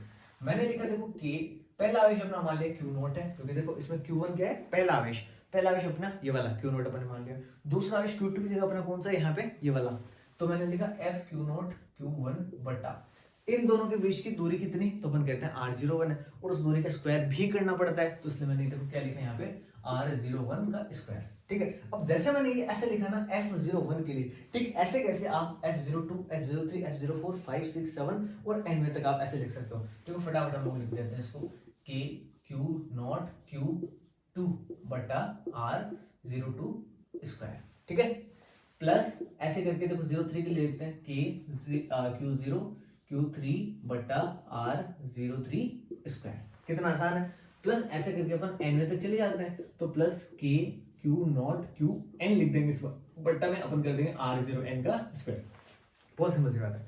अब देखो आपको कुछ कॉमन दिख रहा होगा सबके अंदर, एक बहुत आसान सी चीज आप देख पा रहे हो कि K Q नॉट जो है ना वो सबके अंदर आ रहा है, इसका मतलब वो कॉमन है। फटाफट इसको देखो कॉमन निकालते हैं, तो मैंने लिखा इसको देखो S0 वेक्टर बराबर K Q, तो हमारा आ गया कॉमन। अंदर देखो क्या बचा, ऊपर तो बच रहा है Q1, नीचे बच रहा है R01 का स्क्वायर, प्लस ऐसे देखो यहाँ पे बच रहा है Q2 बटा R02 का स्क्वायर। ऐसे देखना यहाँ पे बच रहा है Q3 बटा R03 का square, plus dash dash dash, plus यहाँ से देखो ये तो कॉमन आ चुके, बचा Qn बटा R0n का स्क्वायर। ये सही बात है, कोई दिक्कत नहीं इसके अंदर। अब देखना एक चीज अपन नोटिस करेंगे यहाँ पे F0 वेक्टर बराबर KQ, तो बापड़ा पड़ा है बाहर, कोई दिक्कत ही नहीं है। अब इधर देखना, इन सब के अंदर आपको एक सिमिलरिटी दिख रही होगी, ऊपर सब में Q है, ठीक है, नीचे सब में R है ना, R का स्क्वायर है, सॉरी। अब देखो यहाँ पे 1 2 3 ऐसे करके कुछ नंबर्स चेंज हो रहे हैं, और यहाँ पे देखो R नोट तक तो सेम है, लेकिन आगे 1 2 3 ऐसे चेंज हो रहे हैं। क्यों ना ऐसी चीजों को अपन समेशनी फॉर्म में लिख लें, ताकि इतना बड़ा जो पद है वो अपना छोटा सा शॉर्ट के अंदर आए। देखो कैसे लिखते हैं बता दो, ऐसे अपन एक निशान बनाएंगे जिसको अपन समेशन या फिर सिग्मा बोलते हैं। फिर मैं क्या करूंगा, ये चीजें ऐसी कैसे लिखूंगा, Q और बटा R0 का स्क्वायर। अब देखो यहाँ पे जो जो चीजें चेंज हो रही है वो देखो मैंने यहाँ पे नहीं लिखा, बाकी तो मैंने पूरा ऐसे वैसे लिख दिया। अब जो जो चीजें जहां जहां चेंज हो रही थी ना, उस जगह पे अपन एक छोटा सा अक्षर लिख देंगे, जैसे ये 1 2 3 ऐसे चेंज हो रहा था इसके पैरों में, तो इसके पैरों में लिख दिया I। ऐसे देखो यहाँ पे इसके पैरों में R01, R02, R03, R04 इस तरह से जो चेंज होने वाला नंबर है उसके जगह पर लिखते हैं आई। तो देखो R0 आई का स्क्वायर। अब बात ये करें कि यार आई जो अपने लगा दिया कौन है ये? आई का मतलब कोई दाई थोड़ी है, या आई का मतलब जैसे माता जी से हम भी अर्थ निकालते हैं इसका, तो कोई माता जी की बात हो रही है यहाँ पे? डेफिनेटली नहीं हो रही। इसका मतलब देखो ये है कि जो आई है इसका मान जो है वो अपन यहाँ पे लिखेंगे। इसका मान कहां से चालू हो रहा था? 1 से, और खत्म कहां पे हो रहा है? n के ऊपर। इसको हम लोग बोलते हैं समेशन फॉर्म। ये आपके सामने देखो इसका कूलाम का सॉरी अथर्वण का सिद्धांत आ चुका। अथर्वण सिद्धांत का फॉर्मूला क्या बता रहा है आपको लास्ट में? के क्यू नॉट आई बराबर 1 से लेके n तक अपना समेशन होगा किस चीज का? क्यू आई बटा क्यू नॉट आई का स्क्वायर। यह कहलाता है आपका अथर्वण का सिद्धांत। बहुत ही आसान सी बात है जो कि मैंने आपको बताई कि बहु आवेशों के कारण किसी एक आवेश पर लगने वाले कुल बल का मान उन सभी आवेशों द्वारा अलग अलग लगाए गए बलों के सदिश योग के क्या होता है? बराबर होता है। इसे अध्यारोपण का सिद्धांत कहते हैं। बहुत ही आसान सी बात थी। अब देखो आगे चलते हैं। हमारा जो अगला प्रश्न है वो हमसे कह रहे हैं कि मिलिकन के बूंद के प्रयोग में आवेशित बूंद के ऊपर ये इतने कुलाम आवेश पाएगा। कितने कुलाम? देखो अपन लिख लेते हैं इसको कि जो आवेश है ना उसका मान अपन को दे रखा है -6.4 इंटू 10 द पावर आपके कितने हैं? -19 गुलाम है। -19 गुलाम। ये क्या है कि मिलिकन के प्रयोग के अंदर एक बूंद थी द्रव की, तो उसके ऊपर जो कुल आवेश पाएगा वो इतना पाएगा। अब ये अपन से पूछ रहे हैं कि भाई इस बूंद के अंदर टोटल इलेक्ट्रॉनों की संख्या बताओ कि ये जो आपकी बूंद है ना, पानी की बूंद है या फिर किसी पदार्थ की जो बूंद है, इसके अंदर टोटल नंबर ऑफ इलेक्ट्रॉन्स कितने हैं वो अपन को बताना है। बहुत ही आसान है। देखो देखते हैं भाई ये जो आवेश बताया है ये आवेश का किस चीज का बताया? उसने पूरी बूंद का बताया। आप लोगों ने एक चीज पढ़ी थी, आपको मैंने फॉर्मूला पढ़ाया था Q बराबर प्लस माइनस NE। ये छोटा सा एक अपने फॉर्मूला पढ़ा था आवेश के क्वांटीकरण सिद्धांत के अंदर। देखो Q तो होता है अपना आवेश, ठीक है। N जो होता है वो नंबर ऑफ इलेक्ट्रॉन्स की, कितने इलेक्ट्रॉन्स उसके अंदर है या कितने आवेश उसके अंदर है, और E का मतलब होता है इलेक्ट्रॉन पर आवेश का मान। अब देखना क्या मेरे पास इस Q का मान दे रखा है? डेफिनेटली दे रखा है। हालांकि मैंने यहाँ पे स्मॉल लिखा, यहाँ पे कैपिटल लिखा, इससे कोई फर्क नहीं पड़ता। मैंने आपको शुरुआत में बता दिया था कि इसको चाहे कैपिटल Q से लिखो चाहे स्मॉल Q से लिखो, दोनों ही अपने वैलिड होता है। देखो Q की वैल्यू आपको दे रखी, तो मैं Q की वैल्यू उस फॉर्मूले के अंदर रख रहा हूँ -6.4 into 10 the power -19 equals to N की वैल्यू अपन को देखो फाइंड करनी है, प्लस माइनस छोटा हूँ। N का मतलब क्या? कितने इलेक्ट्रॉन्स है जो अपन से एग्जाम में पूछा है, और E क्या होता है? एक इलेक्ट्रॉन पर आवेश का मान होता है। तो मैं मान लो यहाँ पे लिख देता हूँ 1.6 गुणा 10 की कहा तो -19 कूलम होता है। ये एक इलेक्ट्रॉन के ऊपर आवेश का मान होता है। अब देखो सुनना सारे बच्चे, इस n का मान मेरे को निकालना है। तो देखो n बराबर मैं लिख दूं क्या कि ये जो 20 के मल्टीप्लाई में था वो सारा इधर आके इसके डिवाइड में आ जाएगा। ऐसे ही होगा। देखो हो भी रहा है -6.4 इंटू 10 द पावर -19। ये तो पहले से पढ़ा था। अब ये जो पूरा का पूरा ब्रैकेट है इसके बट्टा में आएगा, तो इसको देखो अपन लिखते हैं -1.6 इंटू 10 द पावर -19। अब देखो जो चीजें आपको दिखते कट रही है उनका तो तुरंत सहाय कर दो। ये तो ये गए, माइनस से माइनस गया। अब देखो ये 64 है और नीचे 16 है। अगर अपन पॉइंट है तो यहाँ पे भी एक डिजिट के बाद पॉइंट है, यहाँ पे भी एक नंबर के बाद पॉइंट है। तो ऐसी कंडीशन दोनों में जब सेम स्थान पर पॉइंट हो तो पॉइंट होगा, आप सीधा भूल जाया करो, हटा दिया करो। अब देखो 16 के पार्ट में 64 आता है 4 बार, है ना। 16 4 64, यानी आपके n की वैल्यू कितनी आएगी? यहाँ से 4। यानी आपके इस जो भी ड्रॉपलेट थी ना या जो भी द्रव की बूंद थी उसके अंदर जो टोटल नंबर ऑफ इलेक्ट्रॉन्स थे वो कितने थे? 4 थे। सिंपल सी बात है, सीधी बात, नो बकवास एट ऑल। फिर देखो अपना जो अगला प्रश्न आता है, अगला प्रश्न हमारा ये कह रहा है कि विद्युत द्विध्रुव से क्या अभिप्राय है? द्विध्रुव की अक्ष अथवा निरक्ष पर स्थित किसी बिंदु पर विद्युत क्षेत्र की तीव्रता का व्यंजक व्यक्त करो। तो देखो द्विध्रुव कहते हैं कैसे, ये तो मैंने आपको बहुत शुरुआत में बता दिया था, तो वो तो दोबारा नहीं बताऊंगा। हाँ, द्विध्रुव की अक्ष और उसके निरक्ष के ऊपर विद्युत क्षेत्र की तीव्रता का जो मान है ना वो हम लोग देखो फटाफट देखते हैं। अब उम्मीद करता हूँ ये जो भी हमारे टॉपिक्स है ना ये आप बहुत अच्छे से क्लियर कर पा रहे होंगे।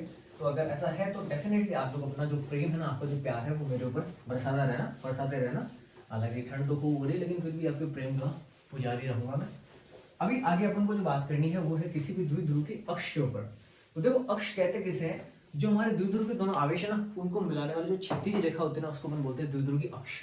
मान लें कि एक यहाँ पे आवेश है और इससे कुछ ही दूरी के ऊपर एक कोई दूसरा आवेश है यहाँ पे, है ना। ये वाला अपना आवेश मान लिया -q है, ये वाला एक बार के लिए मान लिया अपने +q। ऐसे कोई दो आवेश है। आवेशों के बीच की जो दूरी है वो मैंने आपको पहले भी बता दी थी। जो द्विध्रुव होता है उनके बीच की दूरी बहुत कम होती है आवेशों के बीच की। मान लिया कि ये टोटल 2a दूरी है। अगर मान लो कि इस द्विध्रुव का मध्य बिंदु ये वाला हो O, ठीक है, और ये यहाँ से यहाँ तक टोटल 2a है, और चूंकि मध्य बिंदु है तो निश्चित तौर पे ये दूरी a होगी और ये दूरी कितनी होगी? a होगी। अब देखो अक्ष कैसे कहते हैं, निरक्ष कैसे कहते हैं, सुनना सर बच्चे। ये जो आपका द्विध्रुव है ना इसको मिलाने वाली जो क्षैतिज रेखा है ना, इसको दोनों आवेशों मिलाने वाली जो क्षैतिज रेखा है इसको तो अपन बोलते हैं अक्ष, ठीक है। और इस द्विध्रुव के मध्य बिंदु से अगर इसके अपन 90 डिग्री वाले ऐसे लंबवत अगर कोई तल खींचते, लंबवत कोई रेखा खींचते, तो उसको अपन क्या बोलेंगे, द्विध्रुव की निरक्ष बोलेंगे। ठीक है, तो अक्ष के लंबवत तल को जो कि द्विध्रुव के दोनावेश मध्य बिंदु से गुजरता है उसको अपन बोलते हैं उसके निरक्ष। अच्छा, उसको निरक्ष भी बोलते हैं, इसको विषुवतीय तल भी बोलते हैं ना, एक ही बात है। तो दोनों में से कोई सा भी शब्द अगर परीक्षा में आ जाए तो घबराना, शंकाना, शर्माना बिल्कुल भी नहीं है ना, डरना तो कतई नहीं है, बहुत आसान है। तो अब देखो अपन बात करें इसके अक्ष के ऊपर, मान लो कि यहाँ पे एक पॉइंट है P, जिसके ऊपर हमें इन दोनों बिंदु आवेशों के कारण विद्युत क्षेत्र की तीव्रता का मान यानी E का मान ज्ञात करना। कितना आसान है, देखो सभी बच्चे देखना। मान लिया कि ये जो बिंदु P है ना, ये इस द्विध्रुव के केंद्र से स्मॉल r दूरी पे है। ठीक है, इतना सा अपन को मानना पड़ेगा, इतनी अपन को कल्पना करनी पड़ेगी कि माना हुआ बिंदु P जो है वो द्विध्रुव के मध्य बिंदु से स्मॉल r दूरी के ऊपर है। अब देखो आते हैं अपने बात पे। आप लोग सभी जानते हो कि भाई इस बिंदु के ऊपर अपन को करना क्या है, विद्युत क्षेत्र की तीव्रता ज्ञात करनी है। अब विद्युत क्षेत्र की तीव्रता ज्ञात करना देखो कितना आसान है, आप लोग सभी फॉर्मूला पढ़कर आ चुके हो, E बराबर KQ बटा R स्क्वायर, ये होता है विद्युत क्षेत्र की तीव्रता का फॉर्मूला। अब बात ये हुई कि यार बिंदु P के ऊपर विद्युत क्षेत्र किसके कारण होगी, इस वाले आवेश के कारण होगी, इस वाले के कारण होगी, या दोनों के कारण होगी। तो निश्चित तौर पे आप में से जो होशियार इंटेलिजेंट बच्चे वो निश्चित तौर पे कहेंगे भाई आवेश तो चाहे ये हो चाहे ये हो, प्लस माइनस का होने से कोई फर्क नहीं पड़ता, लेकिन हमेशा उसके कारण विद्युत क्षेत्र तो उत्पन्न होगा। यानी इस बिंदु P के ऊपर जो उत्पन्न विद्युत क्षेत्र है और निश्चित तौर पे इन दोनों आवेशों के विद्युत क्षेत्रों के योग के बराबर है ना। अब देखो अपन बात करते हैं, मैं कहता हूँ बिंदु P के ऊपर का जो विद्युत क्षेत्र जो अपन ज्ञात करना, जिसको मैं EP से लिख रहा हूँ, ये किसके बराबर होगा भाई, जो अपना प्लस क्यू आवेश है तो उसके कारण कितना विद्युत क्षेत्र है, और दूसरा अपना जो माइनस क्यू आवेश है उसके कारण कितना विद्युत क्षेत्र उत्पन्न होगा, उन दोनों के योग के बराबर होगा। ठीक है, अब बात है कि अपन इस E प्लस क्यू और E माइनस क्यू का जो मान है वो कैसे रखेंगे, निश्चित तौर पर ये हमारा फॉर्मूला रहा, ये हमें गाइड करेगा। देखना सारे बच्चे कितना आसान है। तो बात करता हूँ EP बराबर E प्लस क्यू, यानी जो हमारा धनावेश है ना, इसके कारण इस बिंदु के ऊपर कितना हमारा विद्युत क्षेत्र तीव्रता है, तो उसको अपन कैसे ज्ञात करें भाई। अपन को पता है के तो कांस्टेंट, उसमें कोई अंतर है ही नहीं, और Q की जगह कौन आएगा, अपना प्लस वाला Q, यानी Q आ गया। सिंपल सी बात है कि अपन धनावेश के कारण बात करें। अब बात है कि नीचे दूरी अपन को चाहिए, दूरी देखो यहाँ से यहाँ तक की अपन को चाहिए, यानी इस बिंदु आवेश से उस बिंदु के बीच की दूरी जहां पर हमें विद्युत क्षेत्र तीव्रता का मान ज्ञात करना है। अब इन दोनों बीच की दूरी अपन को दे तो रखी नहीं, हाँ अब हमको इतना बता रखा है कि यहाँ से यहाँ तक की कुल दूरी कितनी है, R है, और उसमें ये वाली जो दूरी अपन को नहीं चाहिए वो कितनी है, A। तो अगर मैं देखना इस R में से इस A को घटा दूं तो मेरे पास वो दूरी प्राप्त हो जाएगी जो हमें चाहिए, और वो दूरी कितनी होगी, ये वाली दूरी। तो देखना KQ बटा R के अंदर से मैंने A को घटा दिया तो स्क्वायर लगाना पड़ेगा क्योंकि अपना फॉर्मूला का स्क्वायर है। तो जैसे मैंने इस पूरे यहाँ से लेके यहाँ तक के R में से इस इतने जो अपन को नहीं चाहिए उस A को घटाया, तो निश्चित तौर पे इतनी बची हुई अपन को क्या मिलेगी, दूरी R माइनस A मिलेगी, जिसका कि अपन ने ऐसा फॉर्मूला बनाने के लिए स्क्वायर भी कर दिया। फिर देखना, फिर अपन प्लस करते हैं E माइनस क्यू। अब देखो जो हमारा आवेश है वो खुद किस चीज का है, माइनस का। तो जैसे मैं यहाँ पे माइनस का क्यू रखूंगा तो ये पूरा पद क्या बन जाएगा, माइनस का बन जाएगा। इसलिए देखो इस वाले प्लस को भी क्या बना देगा, माइनस बना देगा, और अपने पास बचेगा KQ बटा। अब देखो बात है दूरी की, इस आवेश की इस बिंदु से अपन को दूरी देखनी है, अपन को तो दे नहीं रखी। अब हाँ अपन को यहाँ से लेके यहाँ तक तो दे रखी है, और यहाँ से लेके यहाँ तक अपन को पता है वो कितनी है, A है। तो अगर देखना मैं R के अंदर A को इस बार जोड़ दूं तो क्या बन जाएगा हमारा, इस बिंदु आवेश माइनस Q से उस बिंदु P तक के बीच की दूरी बन जाएगी, और हमें फॉर्मूले के अनुसार इसको स्क्वायर भी करना पड़ेगा, तो इसलिए मैंने इसका कर दिया स्क्वायर।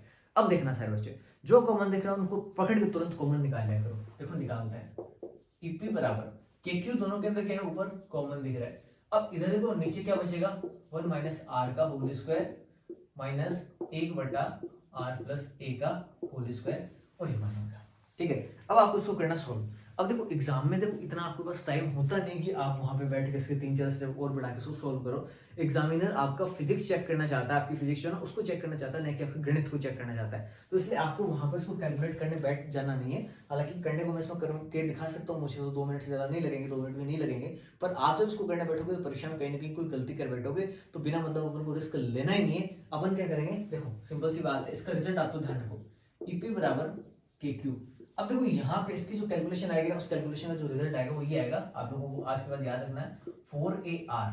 ऊपर तो क्या आएगा 4AR, बट्टा में क्या आएगा, देखो ये पहला ब्रैकेट है ना R माइनस A, तो आप क्या करो R square minus A square कर दो, और इसका क्या कर दो, क्योंकि होल स्क्वायर पहले से था तो होल स्क्वायर अपने लगा दिया, यानी इसका उत्तर ये आएगा। जब इसको सोल्व करोगे तो इसको सोल्व करने से हमको देख लेना चाहिए करके, यही आपको मिलेगा। ठीक है, अब आगे बात करते हैं। देखना मैं क्या कर रहा हूँ, अभी मैंने एक प्लानिंग इसमें ये करी है कि जो 4 है आपका, क्या मैं इस 4 को ऐसे लिख सकता हूँ क्या, जो हमारा 4 है वो 2 गुणा 2 के रूप में लिखा जा सकता है, इसमें कोई दिक्कत, 2 दूनी 4 होता है, 2 2 4 होता है। तो इस 4 को मैंने ऐसे लिखा, इसके 2 टुकड़े कर लिए तो मैंने बना लिया 2। एक यहाँ पे मेरे पास देखो के पड़ा था, इस बेचारे के एक साथ उसको लग दिया। अब तो दूसरा टुकड़ा ना 2, उसको मैंने लिया है 2 ले लिया, फिर साथ में ए ले लिया और साथ में फिर मैंने क्यू ले लिया। 2a को मैंने एक साथ कर दिया और फिर क्या बचा, r बचा, बट्टा कुछ नहीं किया। देखो भाई ये तो अंदर इसके साथ गुणा में था, बस मैंने यहाँ पे 4 को तोड़ा 2 गुणा 2 में, तो 2 तो आगे आ गया, मैंने इसको के साथ लिख दिया। जो बचा हुआ दूसरा 2 था वो 2a बन गया और साथ में इसने q को ले लिया। क्यों लिया अभी मैं आपको बताऊंगा, इसका कारण भी अपन देंगे। नीचे देखना, नीचे सेम टू सेम बात है, r square minus a square की पावर कितनी, डबल। अब देखो सुनना सारे बच्चे, अपन सभी जानते हैं कि 2aq, अभी थोड़ी देर पहले ही मैंने आपको यहीं पे डायग्राम बना के बताया था, ये तो द्विध्रुव आघूर्ण होता है जिसको कि अपन p से लिख सकते हैं। देखो ये तो बन जाएगा p, और यहाँ पे नीचे देखो अपन थोड़ा सा एक काम करते हैं, ये जो दूरी r है इस द्विध्रुव के मध्य बिंदु से लेके कितनी भी ज्यादा हो सकती है जहां पर इस बिंदु को अपन रखें, या जहां तक ये जो आपको बिंदु आवेश है वो यहाँ बल महसूस कर सके। लेकिन अगर मैं बात करूं आपसे, ये जो दूरी है दोनों आवेशों के बीच की, ये कितनी है, बहुत ही छोटी है, और ए तो बहुत ज्यादा छोटी, क्योंकि अपन का अति अल्प दूरी पर स्थित है। तो जब आप उनका स्क्वायर करोगे, जैसे मान लो कि आप ए का स्क्वायर करोगे, ए तो बहुत छोटी संख्या है, इसका स्क्वायर तो खुद बहुत छोटा आएगा, लेकिन आर जो ना, आर काफी बड़ा हो सकता है। अब अगर आर का मान इतना बड़ा है और इस तरह बड़े मान के अंदर से अगर अपन थोड़ा सा कुछ घटा भी देंगे तो उसको कोई फर्क नहीं पड़ेगा। ठीक है, वैसी बात है कि आप किसी बड़े सारे समुद्र के अंदर से 4 लोटे इसके पानी के भर लो तो उसको समुद्र को फर्क पड़े, घंटा फर्क नहीं पड़ेगा समुद्र को ना, तो उससे कोई दिक्कत नहीं। अब आपने क्या किया कि आर स्क्वायर जो कि बड़ी राशि थी उसके अंदर से आपने ए स्क्वायर जो कि छोटी सी राशि उसको आपने घटाया, तो सिंपल सी बात है भाई, इसको कोई खास फर्क नहीं पड़ेगा। यानी आप इस ए स्क्वायर को नगण्य मान के छोड़ सकते हो कि भाई तेरा कोई रोल नहीं है, तेरा कोई योगदान नहीं है, तू चुपचाप अपने घर पे बैठ विश्राम कर। ठीक है, अपन ने इसको ऐसा कह दिया, तो जैसे अपन इसको ऐसा कहा तो देखो अंदर से ये तो हो गया गायब, क्योंकि इसका कोई महत्व नहीं रहा। अब आर की स्क्वायर का स्क्वायर है, तो स्क्वायर का स्क्वायर पावर आपस में क्या हो जाती है, गुणा हो जाती है, तो ये 2 इससे मल्टीप्लाई में क्या बन जाएगा, 4 बन जाएगा। तो सीधा यहाँ पे देखो लिख रहा हूँ बिना एक स्टेप बढ़ाए, आर की पावर कितनी होगी, 4 होगी। अब देखना, इस ऊपर वाले आर से नीचे वाले आर की एक पावर कट जाएगी, तो देखो लास्ट में अपने पास ये बचेगा कि p बराबर 2k, इसको अपन ने p पहले बोल दिया क्योंकि ये क्या बन गया, द्विध्रुव आघूर्ण बन गया, बट्टा में क्या हो जाएगा, r की पावर 4 में से 1 कम हो जाएगा यानी 3। ये लो, ये आ गया किसी भी द्विध्रुव की अक्ष जो ना, उस अक्ष के ऊपर विद्युत क्षेत्र की तीव्रता का मान कितना होता है, तो अपन कहेंगे इतना होता है, सिंपल सी बात है। अब देखो अपन फटाफट आगे चलते हैं। सो वैसे को विवरण बात करें, जो हमारा द्विध्रुव है उसके निरक्ष पर अगर कोई बिंदु तो उस पर विद्युत क्षेत्र तीव्रता का मान अपन कैसे ज्ञात करेंगे उसको देखते हैं। देखो आपको द्विध्रुव दिख रहा है, यहाँ पर एक -q चार्ज है, यहाँ पे +q चार्ज है, दोनों समान परिमाण के आवेश है और एक दूसरे से अति अल्प दूरी यानी अपन कहेंगे a+ यानी 2a दूरी के ऊपर स्थित है। अब देखना, इन दोनों आवेशों का जो मध्य बिंदु है वहां से इसकी अक्ष के लंबवत अपन ने जो रेखा खींची उसको अपन बोलते हैं इसके निरक्ष। अब आज अपन क्या कह रहे हैं कि द्विध्रुव के केंद्र से r दूरी पर इसके निरक्ष पर एक बिंदु है, मान लो कि वो बिंदु है यहाँ पे, इस बिंदु का नाम अपन ने निकाल दिया P। ये कितनी दूरी पे है, इस द्विध्रुव के मध्य बिंदु से r दूरी के ऊपर ये अपना बिंदु हो गया P।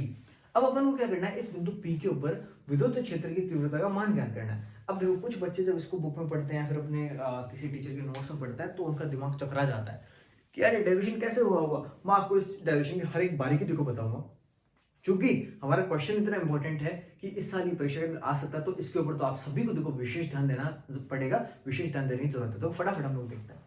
मैं कहता हूँ यार इस बिंदु के ऊपर विद्युत क्षेत्र की तीव्रता यानी ई का मान आपको ज्ञात करना है। अच्छा, विद्युत क्षेत्र की तीव्रता किन के कारण होगी, तो निश्चित तौर पर आप मेरे को यही कहोगे कि आवेशों के कारण होगी। और आवेश कौन से हैं यहाँ पे, तो मैं कहता हूँ एक तो हमारा -q आवेश और दूसरा हमारा क्या है, +q आवेश है। इन दोनों के कारण यहाँ पे होगी, यानी जो कुल विद्युत क्षेत्र की तीव्रता का मान आएगा वो इन दोनों आवेशों के कारण आएगा। तो सबसे पहले तो देखो अपन जानते हैं E बराबर क्या होता है, हम लोग फॉर्मूला पढ़ करें, एक बार रफ काम करो ना, कि Q बटा R स्क्वायर होता है। यानी अगर अपन को यहाँ पे E का मान देखना तो उसके लिए हमारा बेसिक फॉर्मूला तो ये कहता है कि भैया आप जो आवेश है उसको K से गुणा करके बट्टा में जो भी दूरी होती है इसका स्क्वायर करके भाग दे दो। ठीक है, सही बात है। तो अपन को सबसे पहले दूरी पता तो होनी चाहिए ना कि हमारे इस आवेश से उस बिंदु के बीच की दूरी है कितनी।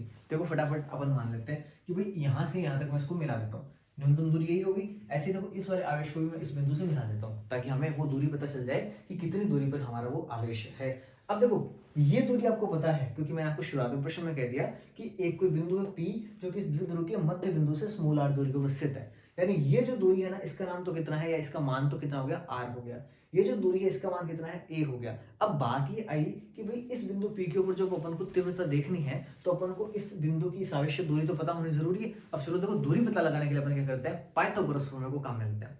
पाइथागोरस प्रमेय क्या कहती है, कर्ण का स्क्वायर बराबर आधार का स्क्वायर प्लस लंब का स्क्वायर। अब देखो यहाँ पे जो कोण बनता है, चूंकि मैंने कहा कि भाई निरक्ष होते ही समकोण बनाते हुए, तो देखो समकोण के सामने वाली भुजा हमेशा क्या होती है, कर्ण होती है। मान ले यहाँ पे ये जो कोण है वो बन रहा है थीटा। अब थीटा के सामने वाली भुजा हमेशा लंब होगी और जो बच गई तीसरी भुजा ऑटोमेटिकली हो जाएगी आधार। अब आपको तो इस पर कर्ण का मान निकालना है, तो देखो कर्ण स्क्वायर बराबर होता है आधार स्क्वायर प्लस लंब का स्क्वायर। देखो आधार तो ये रहा a का स्क्वायर प्लस लंब कौन सा हो गया r का स्क्वायर, यानी a का स्क्वायर प्लस r का स्क्वायर बराबर कर्ण का स्क्वायर, यानी आपकी ये वाली जो भुजा ना कर्ण इसका स्क्वायर आएगा। लेकिन आपको तो खाली कर्ण का मान चाहिए, कर्ण स्क्वायर का मान नहीं चाहिए। तो देखो इस कर्ण का मान कितना आएगा, आपको पता है कि कर्ण का स्क्वायर अगर है आप स्क्वायर को उधर भेजो तो रूट बन जाएगा, तो जो उधर था ना वो क्या बन जाएगा अंडर रूट के अंदर आधार के स्क्वायर प्लस लंब का स्क्वायर। तो देखो अपन भी लिख देते हैं अंडर रूट के अंदर r का स्क्वायर प्लस a का स्क्वायर, यानी ये क्या आ गया इस वाली भुजा का मान अपने पास आ गया।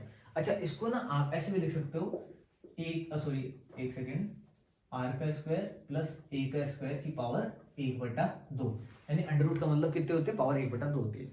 अब देखो सुनना, ये जितनी दूरी होगी उतनी दूरी ये भी होगी, क्योंकि आपको पता है कि निरक्ष के ऊपर जो बिंदु होता है ना वो इस वाले आवेश और इस वाले आवेश से पूरी इस निरक्ष के ऊपर कहीं पे आप ले जाओ, भले वो बिंदु यहाँ पे होता P, तो भी देखो यहाँ से यहाँ तक की दूरी और यहाँ से यहाँ तक की दूरी समान होती है हमेशा। तो जितना अपन ने ये वाली भुजा का मान ज्ञात किया ना उतना का उतना मान इस वाली भुजा के लिए भी होगा, इसमें कोई समस्या है नहीं।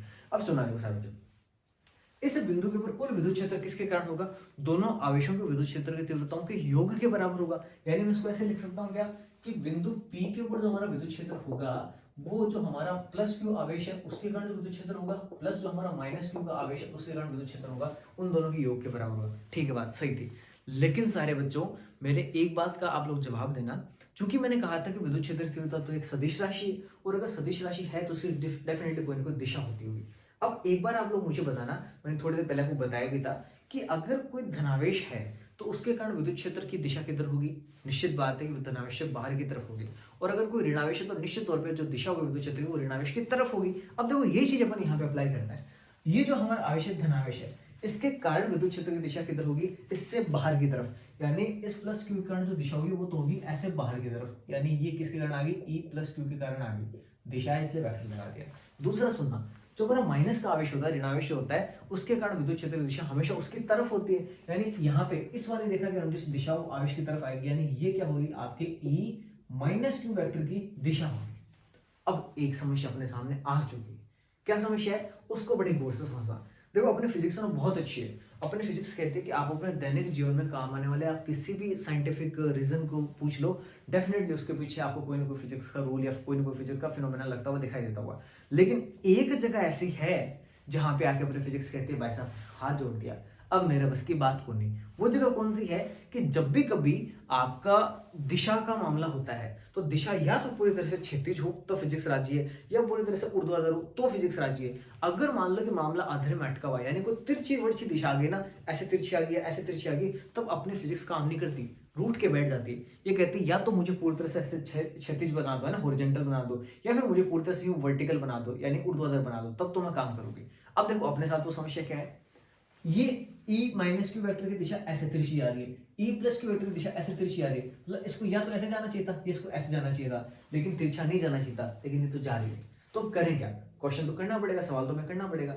इसके लिए अपन क्या करते हैं कि इन डायरेक्शंस को अपन फैक्टर्स में यानी घटकों में विभाजित करते हैं, घटकों में वियोजित करते हैं। अब घटकों में वियोजित देखो करने का सिंपल सा तरीका मैं बताऊं, ये आपको ऊपर की तरफ जा रहा है, तो जो ऊपर की तरफ जा रहा है लेकिन तिरछा जा रहा है तो डेफिनेटली इसके दो घटक होंगे, एक तो इधर ऊपर निकाल दो और एक इधर साइड में निकाल दो। तो देखो इसका एक घटक तो ऐसे ही ऊपर की तरफ में निकाल दूंगा और जो दूसरा घटक होगा वो इसका इधर इस साइड में मैं निकाल दूंगा। अब देखो इसके दो घटक आ चुके। अब एक चीज आप लोग गौर से देखना, ये थोड़ी सी लाइन है ना वो टेढ़ी बन गई, इसको थोड़ा सा सीधा बना दूंगा ये लो, ये अपने लाइन को थोड़ा सीधा बना दिया। अब सुना सारे बच्चे, मैं कहता हूं इसके लिए एक दिशा ऊपर जा रही है, एक दिशा इधर है, एक दिशा इधर, हालांकि मेन दिशा तो यही है, बस अपन ने इसको घटकों में जब तोड़ा तो इसकी इधर से क्षैतिज दिशा मिली, उधर ऊर्ध्वाधर दिशा मिली। अब देखना एक जेड नहीं बन रहा है आपके लिए, जेड बन रहा तो डेफिनेटली ये कोण थीटा, और अगर ये कोण थीटा तो सिमेट्री से अगर आप देखो तो ये वाला कोण भी क्या होगा थीटा। जब भी कभी फिजिक्स में, मैंने आपको कई बार बता दिया पहले भी कि जब भी कभी फिजिक्स के अंदर आप घटकों में तोड़ते हो तो हमेशा कोस घटक और साइन घटक आते हैं। कोस घटक हमेशा उसके साथ आएगा जिसके साथ कोण थीटा है, और जिसके साथ थीटा नहीं है उसके साथ हमेशा आएगा साइन घटक। अब देखो साइन घटक आने के लिए इसके साथ आएगा साइन घटक, क्यों, इसके साथ कोई थीटा नहीं जुड़ रहा, लेकिन इस वाले घटक के साथ क्या जुड़ रहा है, थीटा जुड़ रहा है। इसका मतलब जो हमारा ई प्लस क्यू आवेश है ना उसके कारण जो विद्युत तीव्रता है उसका जो घटक होगा वो होगा हमारा ई क्यू, यानी ई प्लस का क्यू और साथ में कॉस थीटा। और ऐसे ही जो हमारा ऊपर वाला होगा जो कि इसके साथ थीटा नहीं है तो इसका मान कितना होगा ई प्लस क्यू और आपके साइन थीटा, है ना, ऊपर वाला घटक होगा साइन थीटा, नीचे वाला होगा कोस घटक। ठीक इसी प्रकार से जब आप इस नीचे वाले को भी देखोगे तो ये भी तिरछे जा रहा है, तो जब ये तिरछे जाता है तो उसको भी अपन घटकों में तोड़ना चाहेंगे। तो एक तो इसका इधर क्षैतिज घटक हो गया और एक इसका नीचे की तरफ यूं, ये इसका ऊर्ध्वाधर घटक हो जाएगा। इसके ऊर्ध्वाधर घटक का मान देखो मैं यहाँ पे लिख देता हूँ, जिसका थीटा वो तो क्या बन जाएगा कोस घटक, यानी ई माइनस क्यू के कारण है कोस थीटा। और ऐसे देखो इसी की दिशा में वियोजन करें तो ई माइनस क्यू तो ही है, लेकिन साथ में कौन सा हो जाएगा साइन घटक के साथ आ गया, तो E minus Q sine theta. अब देखो सारे बच्चे एक चीज मुझे बताना, क्या ये दोनों आवेश परिमाण में समान है? निश्चित तौर पे दोनों आवेश क्या होंगे, परिमाण में समान होंगे। तो जब दोनों आवेश परिमाण में समान है, इन दोनों आवेशों से इस बिंदु P की दूरियां भी क्या है, समान है, तो मुझे बताओ कि इन दोनों के कारण लगने वाला विद्युत क्षेत्र असमान हो सकता है क्या? नहीं, यानी इन दोनों के कारण लगने वाला विद्युत क्षेत्र भी कैसे होगा, समान ही होगा। यानी जितना मान इस E प्लस क्यू का है, मैं यहाँ पे इसको लिख देता हूँ कि जितना मान हमारा प्लस क्यू आवेश के कारण है ना विद्युत क्षेत्र की तीव्रता का, उतना मान किसके कारण है, जो हमारा माइनस क्यू आवेश है ना उसके कारण विद्युत क्षेत्र की तीव्रता का मान है। यानी ये और ये दोनों परिमाण में कैसे है, मान में कैसे समान है। और साथ में देखो कोण थीटा, यहाँ पे भी साइन थीटा, यहाँ पे भी साइन थीटा, तो देखो ये पूरा का पूरा पद इस पूरे के पूरे पद के क्या है, बराबर है। लेकिन एक चीज आप लोग नोटिस करना, इसकी दिशा ऊपर की तरफ जा रही है और इस वाले की दिशा नीचे की तरफ आ रही है। यानी दो समान परिमाण की राशियां हैं, लेकिन दोनों की दिशाएं कैसी हैं, विपरीत हैं। तो निश्चित तौर पे एक दूसरे प्रभाव को क्या कर देगी, निरस्त कर देगी। एक एग्जांपल से समझाता हूँ। एक मेरे पास मान लो मार्कर है, इस मार्कर पे कोई 10 न्यूटन का बल लगा के इसको इधर की तरफ खींचता है। इसी मार्कर पे मैं भी 10 न्यूटन का बल लगा के वापस अपनी तरफ अगर खींचना चाहूँ तो देखो दोनों तरफ समान मात्रा में बल लग रहा है। अब मार्कर न तो इधर जा सकता, न मार्कर इधर जा सकता। मार्कर कैसा रहेगा, अपनी जगह स्थायी रहेगा, क्योंकि दो लगने वाले बल परिमाण में समान किंतु दिशाओं में कैसे विपरीत है। ठीक इसी प्रकार से ये और ये दोनों है तो समान, लेकिन दिशाओं में कैसे विपरीत, इसलिए एक दूसरे को कैंसिल कर देंगे, निरस्त कर देंगे। तो जो परिणामी विद्युत क्षेत्र की जो तीव्रता होगी ना, वो मोटा मोटी किसके कारण होगी, हमारे इस कोस घटक के कारण होगी। तो यहाँ पे मैं क्या इसको ऐसे लिख सकता हूँ कि इस ऊपर वाले समीकरण को मैं इसको देखो, अच्छा मैं यहाँ पे परिमाण की बात कर रहा था, ठीक है, ध्यान रखना, दिशा की बात नहीं कर रहा था, और केवल यहाँ पे परिमाण की बात कर रहा था। अब देखो इस ऊपर वाले समीकरण को मैं कुछ ऐसे लिखता हूँ, Ep बराबर, इसका मान तो देखो क्या लिख दूंगा, E plus Q cos theta, क्योंकि अभी यही बचा साइन घटक, तो उसका निरस्त हो चुका। ऐसे देखो इस E माइनस क्यू की जगह मैं क्या लिखूंगा, E minus Q cos theta. अब देखो दोनों के अंदर से कोस थीटा आ रहा है कॉमन, फटाफट से हम लोग इसको कॉमन निकाल लेते हैं। Ep बराबर देखो E प्लस क्यू और प्लस E माइनस क्यू। अब देखो यहाँ पे अपन परिमाण की बात कर रहे हैं ना, तो यहाँ पे मैं इनको भी लिखूंगा अभी, और कोस थीटा दोनों के अंदर आ चुका कॉमन। अब एक चीज मुझे सभी बताना भाई, ये और ये चूंकि देखो दोनों परिमाण में कैसे समान है, तो दोनों को मैं एक नाम दे दूंगा, दोनों को मैं मिला के एक ही नाम दे दूं, ई। यानी ये और ये दोनों समान है, और जो समान आपस में जुड़ेंगे यानी ई प्लस ई आपस में जब जुड़ेंगे तो 2e बन जाएंगे। तो मैं इसी को क्या लिख दूंगा, आगे लिख दूं 2e cos थीटा। क्यों लिखा मैंने ऐसा, देखो ध्यान से देखना भाई, मैंने कहा E प्लस क्यू और E माइनस क्यू दोनों परिमाण में कैसे समान है, और इन दोनों को मैंने एक ही नाम दे दिया, वो क्या है E। यानी इसका मान भी E, इसका मान भी E प्लस E मिलकर क्या हो गया 2E, और कोस थीटा अपना था तो 2E कोस थीटा अपना बन गया। अब देखो अपन करते क्या है, एक बार के लिए मैं इसको इक्वेशन नंबर फर्स्ट नाम दे दो। अब बात यहाँ पे देखो अपन को करनी है कि E का मान कितना है और कोस थीटा का मान कितना है, दोनों का मान देखो अपन निकालना है। देखो E का मान तो सिंपल सी बात है KQ बटा R स्क्वायर वाले इस फॉर्मूले से अपन निकाल सकते हैं ना। तो देखो KQ बटा R स्क्वायर, R क्या चीज होती है, आवेश से उस बिंदु की दूरी जहां तक अपन को ज्ञात करना है। तो भले ये वाले आवेश से यहाँ तक की दूरी देख लो, भले इससे देख लो, दोनों दूरियां समान है। और दूरी कितनी है, अभी भी अपन ने निकाली थी, ये रही R square plus A square की पावर 1/2, यानी under root R square plus A square. अब देखो अपने सवाल के या अपने फॉर्मूले के अकॉर्डिंग जो भी हमारी दूरी होती है उसका स्क्वायर भी करना पड़ता है। तो देखो जब मैं इसका स्क्वायर करूंगा तो ये जो पावर आती है ना, या अंडर रूट की जो पावर है वो स्क्वायर के कारण कट जाएगी, और बिना स्क्वायर के हम हमारे या बिना पावर 1/2 के हमारे R square plus A square को लिख पाएंगे। यानी जो हमारे E का मान होगा वो कितना होगा, के क्यू बटा R square plus A square होगा। ठीक इसी प्रकार से देखना कोस थीटा की बात कर रहा हूँ। कोस थीटा बराबर क्या होता है, आप सभी ने देखो लाल बटा कक्का पढ़ रखा है, तो आधार बटा कर्ण को अपन क्या बोलते हैं, कोस थीटा बोलते हैं। अब यहाँ पे देखना, इस कोण के सामने वाली भुजा तो लंब, समकोण के सामने वाली भुजा कर्ण होगी, तो जो बच गई ऑटोमेटिकली तीसरी भुजा उसका नाम कितना हो गया, आधार, यानी ए होगी। तो ए बटा आधार बटा कर्ण होता है, और कर्ण का मान तो देखो अपन निकाल लेते हैं, कर्ण का मान है ये रहा, R square plus A square की पावर कितनी है, आधी। ये किसका मान है, कोस थीटा का। अब कुछ नहीं करना, आपको समीकरण 1 के अंदर Ep बराबर 2e कोस थीटा, तो इस E और कोस थीटा का मान यहाँ पे रखना, तो फटाफट रखता है। Ep बराबर मुझे मिलेगा, देखो 2 बड़ा है, इस E का मान ये रहा, अभी भी निकाला, के क्यू बटा R square plus A square, एक बार इसको ब्रैकेट में रखता हूँ, गुणा कोस थीटा का मान ये रहा a बटा R square plus A square की पावर 1/2। अब देखो सारे बच्चे एक बार गौर से देखना, ईपी बराबर, ये एक इंपॉर्टेंट टर्म चल रही है। देखो इस के को तो एक बार मैं लिख रहा हूँ आगे, फिर मैंने देखो क्या किया, इस 2 को लिया, इस ए को लिया और इस क्यू को लिया। अब देखो कुछ देखते लग रहा है कि थोड़ी देर पहले हमने कहा था 2a क्या बन जाता है, पी बन जाता है, इसलिए ऐसा किया। अब नीचे देखो यहाँ पे भी R square plus A square है, यहाँ पे भी R square plus A square है, दोनों आधार समान है तो दोनों घातें गुणा बनकर जुड़ जाएंगी। देखो इसकी पावर 1 है, इसकी पावर आधी, एक और आधी होती है 1.5 यानी 3/2, यानी इनकी मिला के पावर 3/2 बन जाएगी, R square plus A square की पावर 3/2। अब देखना सारे बच्चे गौर से देखना एक बात को, फिर से वही बात कि आर स्क्वायर बहुत बड़ा नंबर होता है, ए स्क्वायर बहुत छोटा सा नंबर होता है, तो जब इतने बड़े के अंदर छोटा सा नंबर आप जोड़ भी दोगे तो भी इसको कोई फर्क नहीं पड़ेगा। यानी यहाँ पे आप प्योरली क्या बता सकते हो, आर स्क्वायर बच जाएगा, क्योंकि ए स्क्वायर का मान अपन यहाँ पे 0 मान लेंगे, नेगेटिव मान लेंगे। तो मैं लिखता हूँ उसको ईपी बराबर, देखो के ये तो बन चुका पी, तो इसको सीधा पी लिख दिया, बटा R square plus A square. अब देखो ए स्क्वायर का तो कुछ मान लो बचा नहीं, मतलब ये तो 0 हो गया, आर स्क्वायर की पावर 3/2 है, तो देखो इस स्क्वायर से ये पावर का बट्टा का 2 कट जाएगा, नीचे खाली और खाली क्या बचेगा, आर क्यूब बचेगा। ये लो, ये क्या आ गया आपके पास, निरक्ष के ऊपर जो आपके विद्युत क्षेत्र की तीव्रता है, 2 आवेशों कारण वो आ चुकी है, वो कितनी है, इतनी है, केपी कोस थीटा या केपी बट्टा आर क्यूब। पिछला क्या आया था, पिछला आया था 2 केपी बट्टा आर क्यूब। तो आपसे देखो परीक्षा में प्रश्न पूछा जा सकता है कि द्विध्रुव की अक्ष और उसकी निरक्ष पर जो विद्युत क्षेत्र की तीव्रता का मान होता है उनमें क्या संबंध होता है। ध्यान रखना भाई, जो अपने अक्ष पे आया था ना मान, वो ठीक इतना ही था, बस साथ में 2 गुना में होता, यानी वो 2 गुना होता है, किसकी तुलना में, निरक्ष की तुलना में। तो अक्ष पर विद्युत क्षेत्र की तीव्रता का मान निरक्ष की तुलना में 2 गुना होता है। सो गाइस देखो अपना लास्ट क्वेश्चन आता है जिसका नाम है गाउस के नियम से आप क्या समझते हैं, अनंत लंबाई के एक समान आवेशित सीधे तार के कारण तार से r दूरी पर स्थित किसी बिंदु पर विद्युत क्षेत्र की तीव्रता का मान ज्ञात करें। देखो बहुत आसान सा प्रश्न है, परीक्षा के लिए इंपॉर्टेंट भी बनता है आपके इस साल के लिए। तो गाउस का नियम क्या होता है, गाउस ने बताया कि भाई विद्युत क्षेत्र में स्थित किसी काल्पनिक बंद पृष्ठ से संबद्ध कुल फ्लक्स का मान, फ्लक्स को अपन फाई से लिखते हैं, संबद्ध कुल फ्लक्स का मान उस पृष्ठ द्वारा परिबद्ध कुल आवेश Q तथा 1/ε0 के गुणनफल के बराबर होता है। इसे गाउस का नियम कहते हैं। दोबारा सुना, देखो जो बच्चे मेरे से चैप्टर नहीं पढ़ रहे उनको मैं दोबारा से देखो रिपीट करके बता रहा हूँ। गाउस क्या कहता है, अगर आपके पास विद्युत क्षेत्र में कोई काल्पनिक बंद पृष्ठ है तो उससे से गुजरने वाला जो फ्लक्स होगा वो पता है किसके बराबर होगा, भाई उस पृष्ठ के अंदर कुल कितना आवेश है, ठीक है, और 1/ε0 से उस आवेश को अगर अपन गुणा कर देंगे तो जो भी मान आएगा वो क्या होगा, उस पृष्ठ के लिए विद्युत फ्लक्स का मान होता है। ये बात देखो अपन यहाँ पे लिखी, तो गाउस के अनुसार किसी पृष्ठ से संबद्ध कुल फ्लक्स का मान उस पृष्ठ द्वारा परिबद्ध कुल आवेश Q तथा 1/ε0 के आपस में गुणनफल के बराबर होता है। इसे गाउस का नियम कहते हैं। अब देखो गाउस के नियम से अपन को करना क्या है, एक सीधा अनंत लंबाई का चालक तार है जिसके कारण अपन को विद्युत क्षेत्र की तीव्रता का मान ज्ञात करना है। बहुत सिंपल सी बात है। तो देखो मैं यहाँ पे क्या करूँ, एक तार बना रहा हूँ, ये लो, ये मैंने क्या बना दिया, एक तार बना दिया।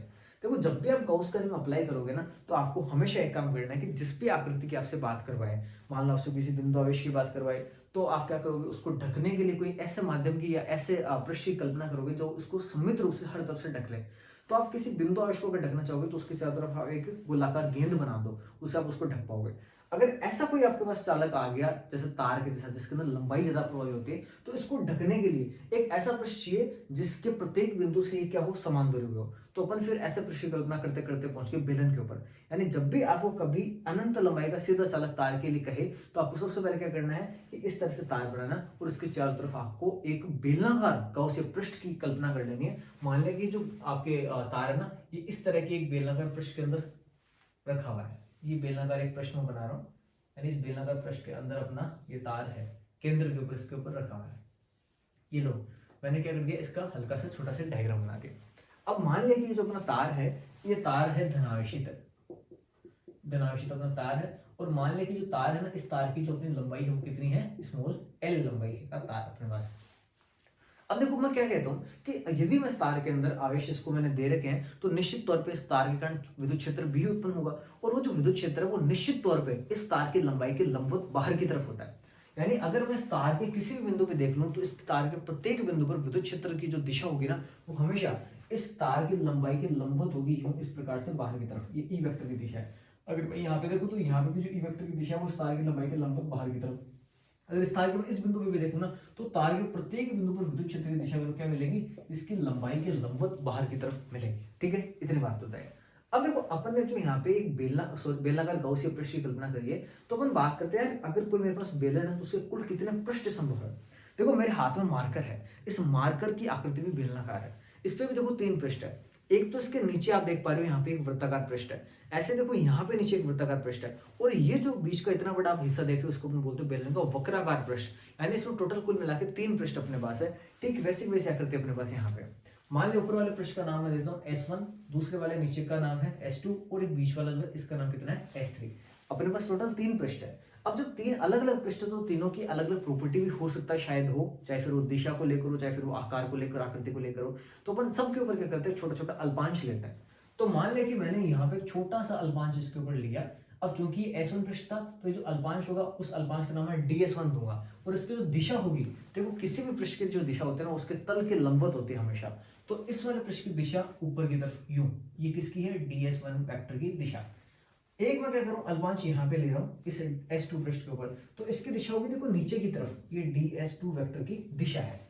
और जो हमारा तीसरा वक्राकार पृष्ठ यहाँ पे बच गया, इसके ऊपर मान लो कि मैं यहाँ पे अल्पांश लेता हूँ, तो इसकी जो दिशा होगी वो निश्चित तौर पे इसके लंबवत होगी, और इसके लंबवत बाहर की ओर इसी तरफ होगी, यानी DS3 वेक्टर की दिशा होगी। अब आप मुझे एक चीज बताना सारे बच्चे, भाई ये जो आपकी ई वेक्टर है वो तो इधर जा रहा है, आपका DS2 नीचे जा रहा है, तो दोनों पीछे बनने वाला कोण कितना है, 90 डिग्री। इधर ये DS1 ऊपर जा रहा है, ये इधर जा रहा है, दोनों पीछे बनने वाला कोण कितना, 90 डिग्री। इधर आपका E भी इधर जा रहा है और DS3 भी इधर जा रहा है, यानी बनने वाला कोण कितना है, 0 डिग्री। अब देखना सारे बच्चे, भाई अपन सभी जानते हैं फ्लक्स की परिभाषा क्या कहते हैं। फ्लक्स की परिभाषा मैंने आपको थोड़ी देर पहले बताया कि फाई बराबर होता है बंद पृष्ठ का समाकलन या समाकलन आपका ADS cos थीटा। ये अपने किसकी परिभाषा होती है, फ्लक्स की परिभाषा होती है, जो कि अपन ने पहले पढ़ी हुई थी इसी पेपर के अंदर। अब देखो फाई बराबर ही अपने पास फॉर्मूला होता है, लेकिन अगर मैं बात करूं अगर पृष्ठ अपने पास अकेला होता तब तो अपन सीधा से फॉर्मूला लगा देते, लेकिन इस बार अपने पास 3 अलग अलग पृष्ठ है, तो तीनों के लिए अपन को अलग अलग फॉर्मूला लगाना पड़ेगा। देखो फटाफट हम लोग लगाते हैं।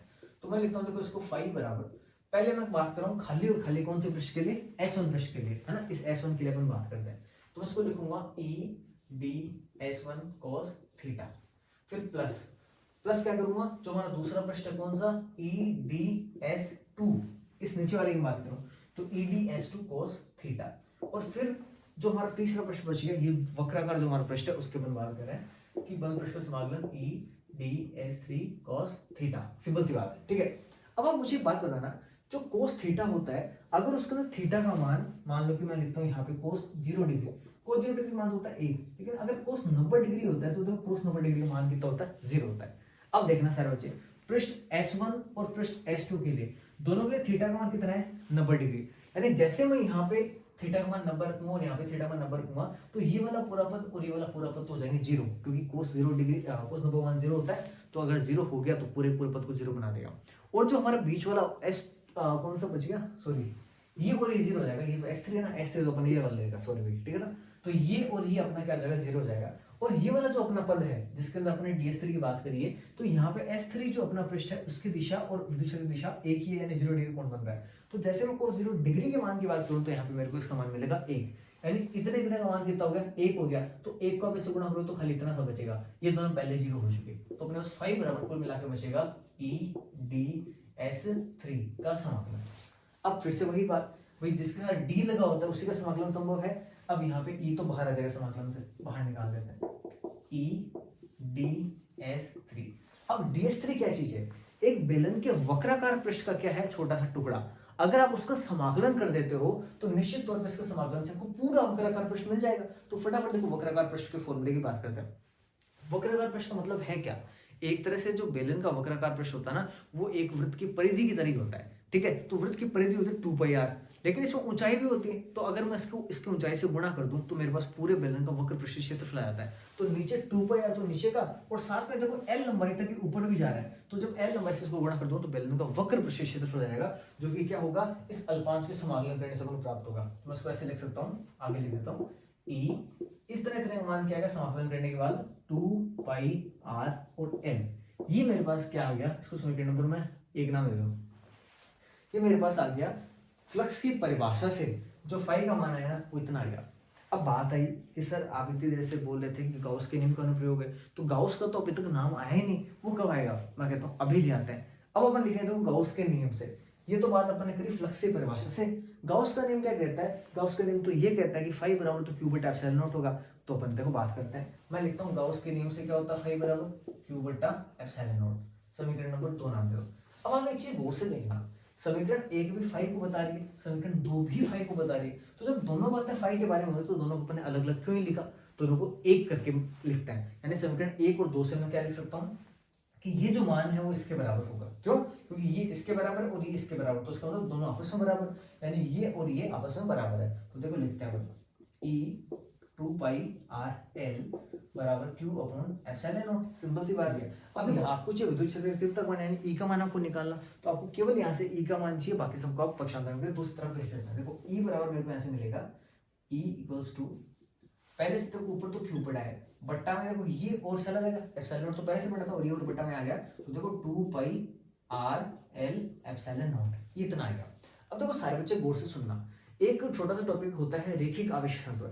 रेखिक आवेश घनत्व का मतलब क्या होता है कि अगर आप किसी तार को एकांक लंबाई पर क्यू आवेश दे दो तो इसको अपन बोलते हैं रेखिक आवेश घनत्व लैम्डा, यानी इसकी परिभाषा होती है लैम्डा बराबर क्यू बटा एल। एकांक लंबाई को दिया गया आवेश उसका रेखिक आवेश घनत्व कहलाता है। अगर देखना मैं यहाँ से क्यू का मान निकालना चाहूँ, देखना क्यू बराबर क्या मिलेगा, एल इधर आ जाएगा गुणा में, तो ये बन जाएगा लैम्डा एल। अब मैं ये मान देखो यहाँ पे यूज करूंगा, इस क्यू की जगह देखो मैं लिखता हूँ लैम्डा एल, बट्टा में देखना मेरे को क्या मिल रहा है 2 pi R L epsilon not. देखो एल एल से तो एल कट गया। एक चीज सारे बच्चे देखना, 2 पाई एप्सिलॉन नॉट, आपको याद होगा अपन ने कुछ पढ़ा था थोड़ी देर पहले, के का जो मान था 1/4 पाई एप्सिलॉन नॉट होता है ना, ऐसा हम सब ने पढ़ रखा है। तो देखो पाई है एप्सिलॉन नॉट है, अगर 4 और बन जाए यहाँ पे तो मजा आ जाए। तो 4 बनाने के लिए मैं क्या करूँ, इस नीचे 2 को 2 से मल्टीप्लाई कर दूं, भाई गणित है अपनी मर्जी से चल नहीं सकती। अगर मैं नीचे 2 से मल्टीप्लाई करूंगा तो निश्चित तौर पर मुझे ऊपर भी 2 से मल्टीप्लाई करना पड़ेगा। चलो कर लेते हैं, अपने ही जाता है। देखो मैं क्या करता हूँ, ऊपर 2 से मल्टीप्लाई करता हूँ और नीचे 2 से मल्टीप्लाई करूंगा तो 2 दूनी 4, ये बन जाएगा 4। 4 पाई एप्सिलॉन नॉट को मैंने लिख लिया आगे और आर को मैंने थोड़ा सा और आगे यहाँ पर टिका दिया। अब देखो 4 पाई एप्सिलॉन नॉट ये बट्टा में है, यानी एक के बट्टा में अगर 4 पाई एप्सिलॉन नॉट हो तो उसको अपन क्या लिख सकते हैं, के लिख सकते हैं। तो मैं इसको देखो क्या लिख रहा हूँ, ई बराबर 2 तो पहले से पढ़ा था, अब देखो 1/4 पाई एप्सिलॉन नॉट, ये क्या बन गया, के बन गया, और लैम्डा ऊपर और पढ़ा था उसको मैंने लैम्डा लिखा और नीचे बच रहा है आर खाली। ये लो आ गया आपके पास फॉर्मूला, किस चीज का, विद्युत क्षेत्र की तीव्रता का फॉर्मूला। अच्छा किस किस के बीच में ग्राफ बना सकते हो आप, ई और आर के बीच में ग्राफ भी बना सकते हो। प्रश्न देखो ग्राफ भी पूछता है, क्या कह रहा है आपसे फॉर्मूला, ये आपसे कह रहा है कि ये जो अनंत लंबाई का चालक तार है ना, इससे स्मॉल आर दूरी ऊपर, ये आर क्या चीज है, हमारे इस बेलन की त्रिज्या है, तो इससे स्मॉल आर दूरी के ऊपर अगर हमारे पास कोई बिंदु हो उसके ऊपर विद्युत क्षेत्र तीव्रता का मान कितना होगा, तो अपन बेझिझक क्या कहेंगे कि होगा ई बराबर 2 के लैम्डा अपॉन आर। अब इसके बीच में ग्राफ पूछते हैं आपसे ई और आर के बीच में, तो ध्यान रखना ग्राफ बना लो, ये लो कुछ इस तरह ग्राफ है, इस तरफ तो आपको केवल आर दूरी को लेना है और इस तरफ आपको विद्युत क्षेत्र तीव्रता ई का मान लेना है। इनके बीच में यानी व्युत्क्रमानुपाती ग्राफ बनेगा, देखो ई के इधर सामने बट्टा में आ रहा है तो व्युत्क्रमानुपाती ग्राफ कुछ बनता है ऐसा, तो ये इनके बीच में बनने वाला ग्राफ हो गया। आप सब कुछ ऐसे भी दर्शा सकते हो, ई जो होता है वो व्युत्क्रमानुपाती है 1/, या समानुपाती 1/r के, ठीक है, ऐसे आप इसको लिख सकते हो। इस तरह से देखो आपका जो फर्स्ट चैप्टर है ना उसके जो बेहद इंपॉर्टेंट क्वेश्चन है ना वो मैंने आपको सारे बता दिए। अब ये जो क्वेश्चन है ना ये निश्चित तौर पे आपके इस साल 2024 के बोर्ड एग्जाम के अंदर निश्चित तौर पर बहुत महत्वपूर्ण भूमिका निभाने वाला है, तो आप में से कोई भी इन प्रश्नों को कम से कम बिल्कुल मत छोड़ देना। ऐसे मैं आशा करता हूँ कि आज की वीडियो ना वो आप सभी के लिए हेल्पफुल रही होगी, और जिस दिन आप एग्जाम दोगे ना आपके बोर्ड का तो उस दिन आप सच में ये महसूस करोगे कि आपने जो तैयारी की थी इस इंस्टा गुरुजी प्लेटफॉर्म से वो आपके लिए निश्चित तौर पे कारगर रही। ऐसे मेरे आप सभी के साथ शुभकामनाएं, सभी को मेरा शुभाशीष, और आप लोग सभी बहुत बेहतरीन तरीके से इस नए साल का आनंद लो, ये भी मेरे आप तक सभी से आशा है, और आप सभी के लिए मेरी प्रार्थना ईश्वर से रहेगी। Thank you so much, thanks a lot.